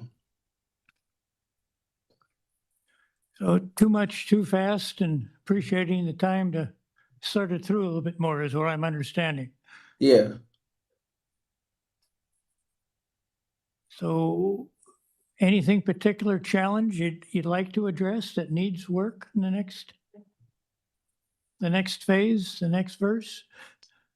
Just slowing down and thinking things through, like slowing things down in real time and thinking things through, being more methodical about what it is I want to do. And like I said, communication. That was another a lapse in my communication in there. That's something that I said I needed to work on. That's another that's a example of what I need to work on. I didn't communicate that with her and ask her to give me time because she did tell me that I could stretch the interview for however long it took, but I didn't communicate that with her in that office that I needed more time to think about that. And so yeah. Thank you. Thank you. The advocate? Yeah, we'll get, yeah, Yeah. other questions that board I members have? do. I do have a question. So you were just given two opportunities in this hearing to talk about things you'd like to work on. And you didn't mention financial at all. And in your board book, if I'm correct, you talked about you get your money from your friends. And then just now you said when you go with, I think she's your godmother, that Mhm. you are sure you want to live with in Dakota County, that's where you'll get help with financial skills.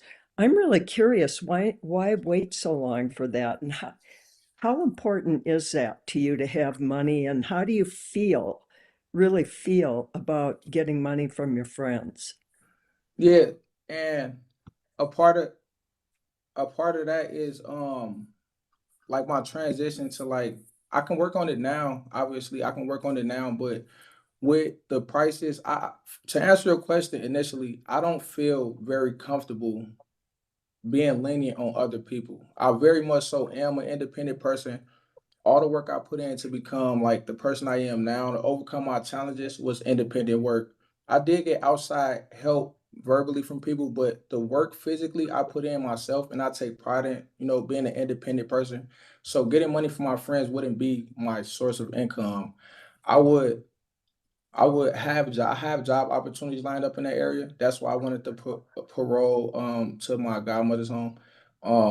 Because I have job opportunities lined up there. There's a school nearby, and I kind of sort of know the area, but I don't mind like, you know, transit, whatever, rides, getting there. So that's why I wanted to go there for a comfortability factor to make sure I have positive people around me at all times to hold me accountable when I'm wrong. And to answer the other question about like my financial situation, I think it's important because prices is high. Like the world is so different from when I was free, and I never experienced being an adult and paying bills and like the stuff that people go through on a daily. I know it's hard out there. I don't expect it to be easy. I expect more challenges, and I wanted to continue to work on that further here by like my transition like I said, to a lower level custody where I'll be able to work out in the community as well as save up more funds, like working my job more. And because the wages here is not much. And I try not to ask my friends for much, only when I'm like really struggling. So my financial situation is very like key to me because I don't want to have to depend on people. And yeah, I just want to be a adult, like a striving adult, and contribute to my community, and also be able to make enough to give back to my community at some point. And I know I can't do that if I'm constantly asking friends for money or just struggling. So Thank you. thank you. Mr. Anderson, would you address your disciplinary history since you transferred to Faribault? Yeah, so my disciplinary history since I transferred to Faribault has been um formal discipline. I don't remember exactly how many write-ups I've had, but I can't say they have been for things like having a piece of tissue in the window while using the restroom because my room was located right in front of like the flag phone area. So guys just stand there and I didn't want guys, you know, like looking in the room. And we're not supposed to do that. I got like minor discipline, basically, to just sum it all up. It's been minor discipline. I had an incident where I went to SEG, but in March of this year, but the case was like dismissed because I wasn't found guilty of it. They dismissed it because I wasn't found guilty of what they accused me of. So that was dismissed. My discipline has been like, other than like a couple of loss of privileges and having my door cracked while not being in my room at that current time has been minimal. But those were deserving write-ups as well. I take accountability to leaving my door cracked and having stuff in the window to block staff from being able to see in my room as well as other IPs. And I think another Mr. one was, Anderson, excuse yeah. me for interrupting, but when did the brawl with several incarcerated people occur? When and Oh, where? that wasn't in Faribault. That was in Stillwater, How long ago was that? 2023. That So was that in was right Still. before you transferred to Faribault? Yeah, I did 40 days in segregation for that, and then I came to Faribault. And would you explain the circumstances of that brawl and what your involvement was? Okay, the circumstance of that brawl was another incident where I was still struggling to come to terms with trying to stay out of trouble. Um, and people, I can say I'm staying out of trouble. I want to do this, do that, and people don't always agree, especially when you had old differences and they had scored to settle with me. I've been incarcerated all this time. So some of those guys were fresh in the prison, haven't seen me since we were kids, and felt the need to have scores still to settle with me. So in that altercation, um, I saw a guy who had just came to Stillwater facility, probably was there for around 2 days in the unit with me, and nothing happened at first. And then we got to fighting in front of like early in the morning, bright early in the morning, March 23rd. And my involvement, I did engage in a fight with that individual, and other individuals engaged as well. And That was in March of 23? yeah, that was in March 23rd, And then were you also disciplined, was it in Stillwater for making threatening statements? And if so, who did you threaten? in Stillwater for making a threatening statement? I don't know. I just noted that your record had disciplinary incident for making threatening statements. I think that was okay. Would you mind if I just go through my discipline? I'm just asking you to address that one in particular. Okay, it was an If you occasion where, recall. yeah, I do recall. I recall an occasion where I think that was here in Faribault when COVID was kind of running rapid, and I didn't have COVID, and my cellmate had COVID, and I asked them like, could I be removed from this cell? And they said no. You're something positive. Like they basically said, since I've been exposed to COVID, that I'm gonna be assumed that I have COVID. And they tested me every week, and I didn't have COVID, but I stayed in the room until he got like real sick, and so um I was like, I don't want to. I had 9 years at that time. That was like 2022 or 2021, and I had it in my head like I didn't want to do my time in a facility that wouldn't put my health first. I seen people lose their life to COVID while I was incarcerated in Stillwater, so that was another thing that was scary to me. And I was young, Who and did I you just didn't. threaten? Who did you threaten? Oh, I didn't threaten anyone directly. I made a I made a like a empty threat basically because I knew it would have caused me a risk code to get me transferred out of the facility. So I didn't threaten anyone directly. I just made a general threat like I mess somebody up, just transfer, like get me out of here. I didn't threaten an individual directly. Thank you. Yeah. Mr. Anderson, going back to your financial state, of course, your file notes that you received multiple deposits from several different community members, and that is in addition to your wages. What plan do you have to become financially independent and not depend on money from others? Do you have, I mean, and also, why do you need funding from other people? Is there some special expense that you have? No, it's no special expense outside of like my wages in here. They don't increase with the prices that increase in the DOC. The wages increase on us for everything from shoes and socks to hygiene products to food products to just basic necessity. Yeah, like even basic necessities like a toothbrush and toothpaste. Like the prices increase, but our wages don't. So $1 in here can only get you so far. And it's like, yeah, $1 in here can only get you so far. So when people send me money to help me out, I could save that money and I try to save that money, but like I said, the wages at some point the wages start to affect how you spend your money in here because they raise the prices in here, but our wages stay the same. So when I first came to prison, I didn't think about like saving money much at all. I think that would have been a better time for me too, so I could be more prepared now. But like Can I you s- learn anything from other people who get by on with just their wages without getting money from the outside, or is that not something you've considered?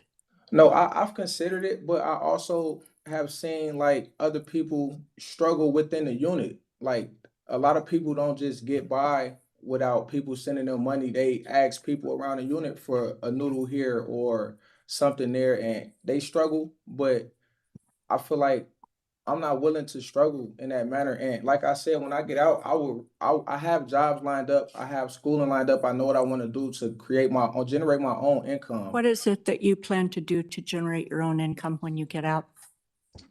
The first thing I would do is I would be like visiting a union iron worker job site where in St. Paul where one of my friends worked, and he said I would have to stay there for like 6 months to a year to earn experience on the job and be able to get paid $32 an hour starting off, and then time and a half anything past 10 hours and double anything past 14 hours.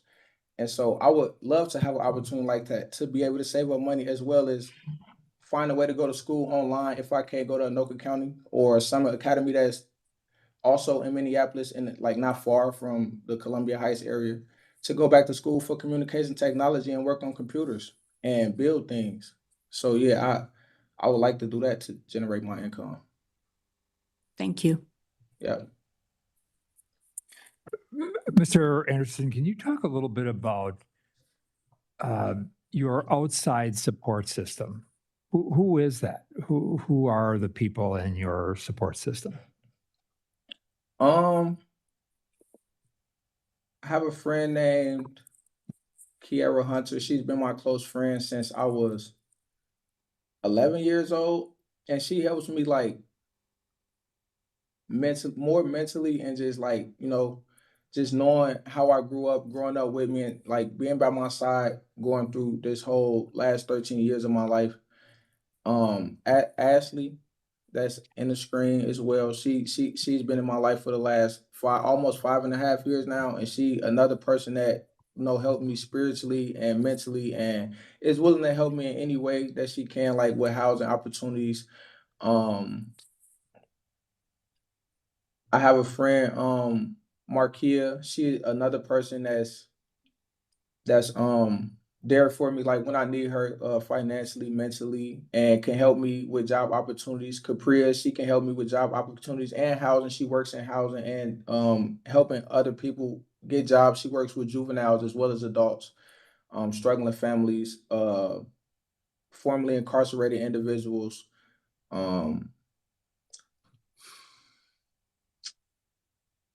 Yeah, You've had there's been you've had some challenges around visiting, I guess, right? Would that be yeah, fair? yeah. Talk about that. Challenges around visiting. I think I had one person like recently earlier this year in April, she filed to get reapproved on my visiting list.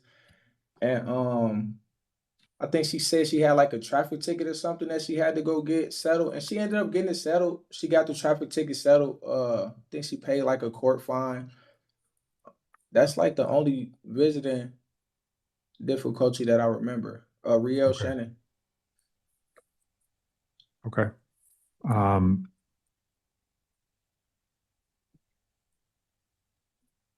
right, thank you. I'm going to turn to, is it Miss Bell or Bots? I see that Ashley. Hi, Bella's the middle name. The last name is Bots. Okay. Okay, thank you. So I'm going to open the floor to you to provide your thoughts, input, or observations, and go from there. We appreciate you being Okay. here.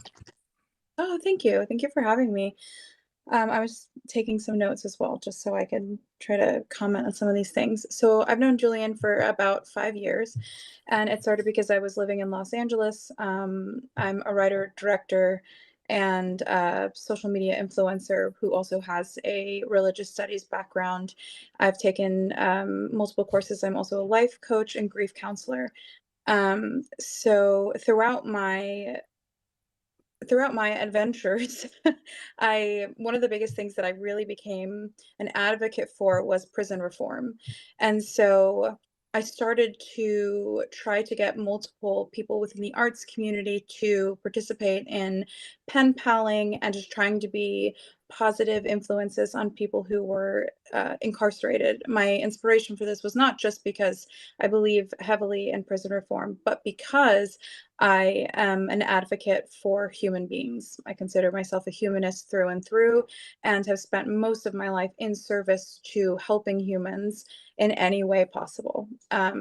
So in doing that, I had done a stint with a prison in Phoenix, Arizona, who was known for some tumultuous behavior of prisoners. And we ended up teaching them how to work with animals and how to train and be there for rescue animals. And this was something that really stuck with me. I had a really incredible experience. And then shortly after, my stepbrother went to prison, actually in Minnesota. And I don't have a very close relationship with him, but I watched the ways in which family had failed him, friends had failed him, how society had failed him, and most importantly, how once he was incarcerated, everyone continued to fail him, and that rehabilitation was not at the forefront, nor was it important. And it had become, instead, he had become disposable to both society and to himself, ultimately his self-worth taking a massive hit. And it was something that really stuck with me and became something that I wanted to prove to myself that I could, and we could, if we did not give up on one another as humans, we could make massive differences. And so I reached out to Julian blindly, and we had formed an incredible friendship. He feels like family to me. He's been honest with me from the very beginning. I've watched him evolve. I've watched him challenge himself. In looking at some of the things that he brought up in regards to like release plans, that was something that he and I had talked about for years. we had talked about the possibilities of different release plans and options, what that would look like. Obviously, the ways in which, as he was growing up, he did not have access to certain privileges that others would have access to, not just because of his skin color, but because of the place that he grew up and the income in which those people had in order to offer him other opportunities, such as educational opportunities and or opportunities to provide or see his family provide them for themselves in a safe capacity. This is how people end up in gang activity or activity like this, period, is because of not having access.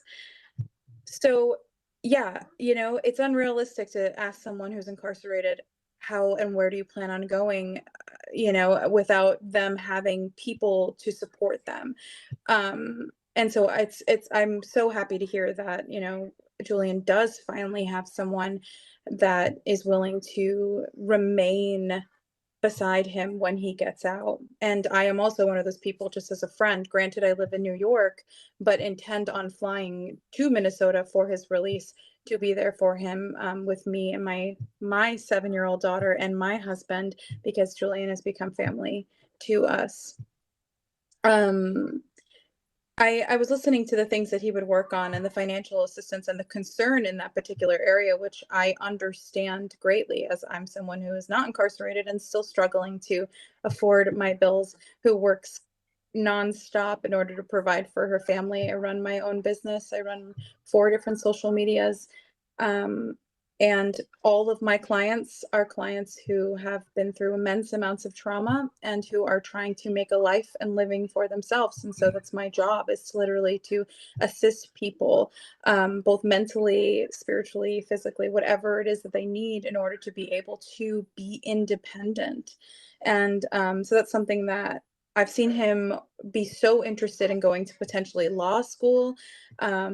And now you brought up going to school for communication and technology. Whatever it is that inspires Julian, if there's one thing I know about him throughout these years, is that he doesn't stop. He will just continuously try to be better. Evolution at the forefront is something that has both inspired me and made our friendship grow so much. Yeah, it's interesting to hear some of the things about like disciplinary and the things that he's potentially gone through. And it's funny because he's been transparent with me about everything. And I look and I see this and I recognize, like, there are people in prison that do not want to leave prison. There are people that are terrified. There are people that they do not have the resources, if they got out of prison, to actually survive in this world. I have the resources and barely make it because of the direction in which our country is heading. And so there are people that know him, and see his kindness, his generosity, and his attention to his own personal growth, that I do believe would step in and intentionally try to stop him. And so a lot of my conversation with him has been, keep your head down, keep your heart forward, stay kind, don't give up on yourself. And when people try to step in, back up as much as you can. So I feel honored to be here. I'm very grateful that he asked me to do this, because as much as he has changed, he's also changed me. And that's the thing, is this type of story, this type of experience, we need this more than ever now, is people who have had lives like this to come out to help us see that there are other options. And so anyway, thank you for giving me the floor for a moment. Thank you. Thank you. We appreciate you being here. We appreciate your support of Mr. Anderson. Mr. Anderson, before the board moves into discussions and deliberation about next steps, I want to briefly open the floor to you for any final comment that you'd like to offer. I want to, first and foremost, I want to say thank you, because like I said, when I first received that 336 months, it devastated me heavily. Not just the time, like I said, the crime, and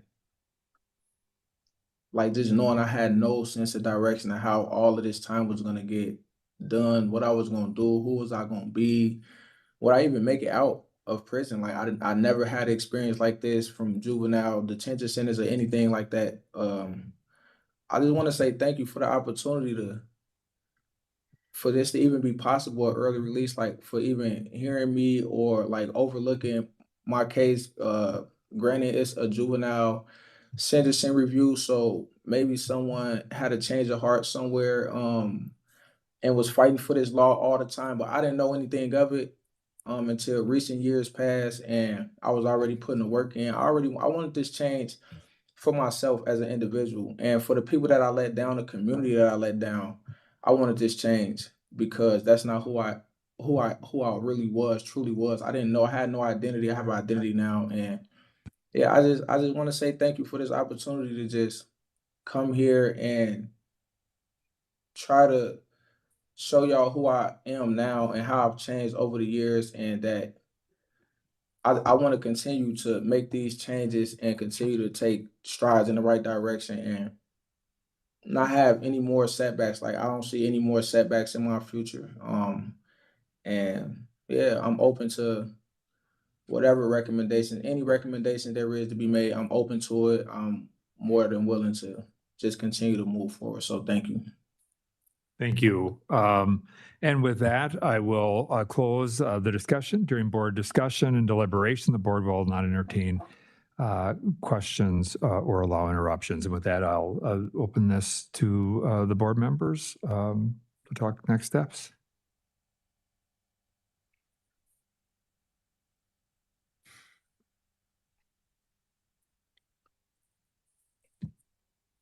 I'll make a motion. 2-year continuance. Right. Can you just? Oh, sorry. Yeah. Gosh, I'm sorry you have to keep telling me that. 2-year deny parole, 2-year continuance, move him towards minimum, The last statement, please. move to minimum.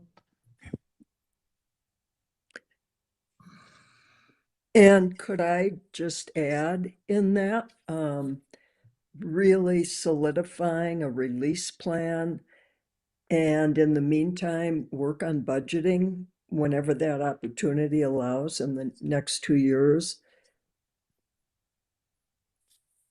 Sounds good.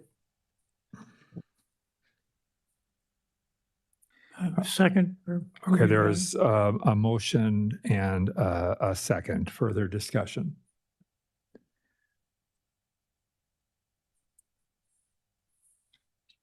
I will just say that I'm not there.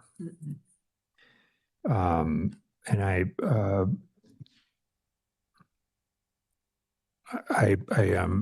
am concerned about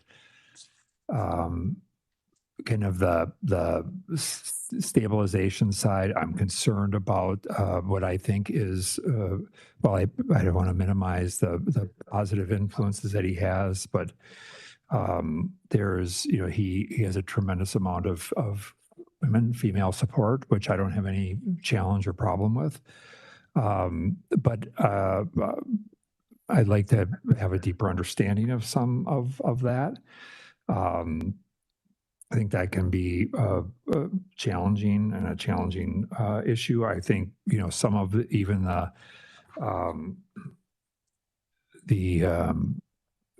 there's just some of the thinking stuff. I don't necessarily hear kind of a depth of thought around the criminal thinking side of this, and I'm concerned about that. So I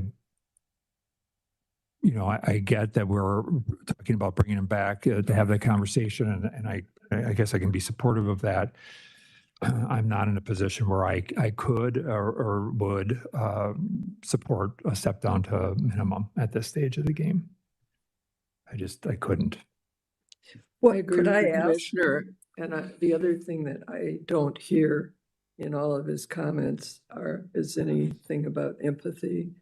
I mean, a 5-year-old was killed as a result of his actions, and I don't hear any real restorative justice. I don't hear any empathy for the family of the child. And to me, that's a big red flag, and I don't think he's ready for minimum, and I don't support 2 years. I think 3 years is the minimum. I second that, 3 years at a minimum. I mean, at least 3 years. And develop a realistic release plan. That We involves- have to be careful because we have a motion that's Yeah. in play, that's on the table. So I would just, I don't want to get ahead of that. I just wanted to, by virtue of discussion, I only brought up my position just to lay it out there, just to be clear and to try and explain a little bit where I'm at. But so. And I only brought up 3 years because I don't Yeah, agree yeah. with the 2 years that's been proposed. And I wanted to make my position clear Yeah. before the vote. So yeah, I think, Chris, I cut you off. I think you were going to ask a question. Yeah, my question was going to be, what's your alternative motion? I mean, so I guess, I mean, because I think part of this is around the review process stuff. And so I think review is one thing. And that's where I as I said, I could probably, live with a 2-year, just in terms of this, from the standpoint of, it's another opportunity to have a conversation and just to see what kind of the depth of some of that thinking and some of those sorts of things. But I struggle on the minimum side just because it's a substantial change, and he is got a couple of years before he is eligible, as I recall, right? Before he would be even eligible Right. for that. So I just I would really struggle with moving him out there until I feel, and some of the questions I would say that even you raised, Chris, about the financial stuff, and I think about where some of the funding, the money stuff comes from, and I don't diminish the fact that all of us probably at different times needed support and so forth, but I just this can become a pattern, and so I would like to be able to. I agree with you and others around planning for that. And I think especially, given the fact that, there is this kind of, on the one hand, a desire to say, look, you need more dollars, and it's hard to, prices go up, and that's true, and wages have not gone up on that side. We don't have the funding to be able to increase wages on that side. At the same time, Mr. Anderson also shared that he has outside savings of a couple of $2,500, which is great, and it's important. But I think these are just some of the challenges that I struggle with. So that's a long answer to a very short question, Yeah. but Well, for me, it begs the question to Jody and Don, would you consider a motion for 2 years, but not a step down to minimum? Because Yes. I'm really on the fence with it, just Yeah, listening. I to would him. consider Well, that. and yes, I would be open to that. The PRT said either stay at Faribault or minimum. So I would be open to stay at Faribault and review in 2 years. And what would be particular opportunities that would be available to him in medium? Yeah, what do you see happening there? well, I mean, I think, there are a range of both, vocational programs that are available there. There's higher education that's available that is this right now the largest site of higher education that we have in the DOC at that facility. So, there's certainly options. And again, I would also say that, if Mr. Anderson said, look, I really could benefit from a program that was offered at Moose Lake, and he wanted to do that. I mean, I think, again, that movement is not always all bad. If there was something that he felt like he could benefit from, or whatever, and we had the ability to make that happen. But I think those would be, I don't have any problem with him staying at Faribault. I I think there are options for programs that could be beneficial to him vocationally, educationally. So more programs and more structure would be a good next step. Yeah, Or consistent structure. yeah. I mean, I think things like, some of the cog skill stuff that the PRT recommended was one of them, some of the employee stuff, really helps ready for getting out there, finding the job, maintaining the job, those sorts of things. That's all pre-planning work that could be done while he's in. So I think those are things that are viable that Faribault offers.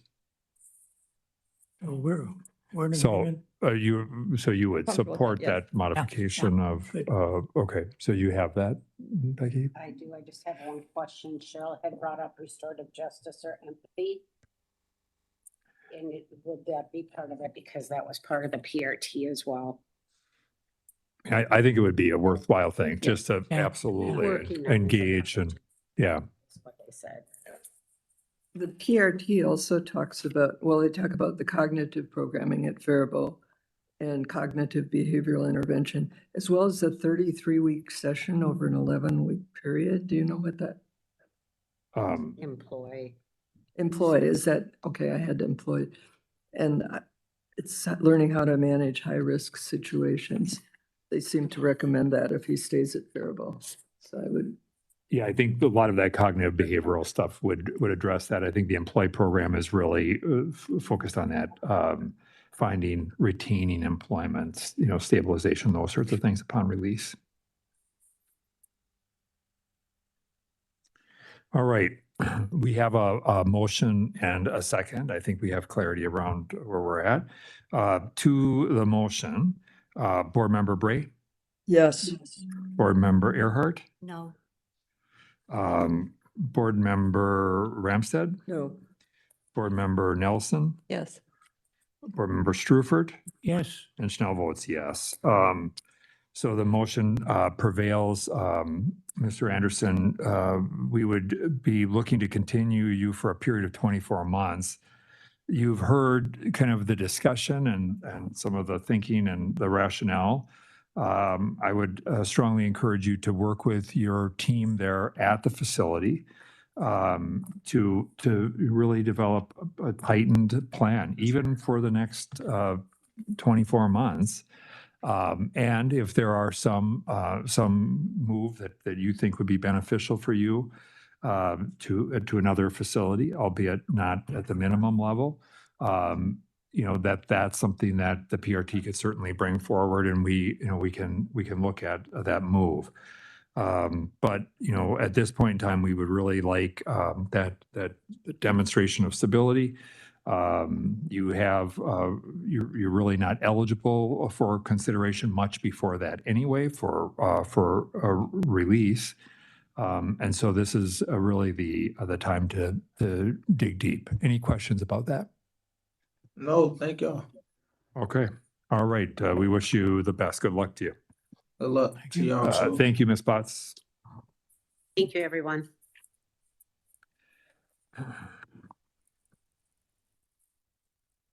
We lose Chris? Yeah, she hung up. Okay. All right, just, we have a couple of items just to take care of here. So that would be new business. We were just gonna check on the surveying of folks related to that training.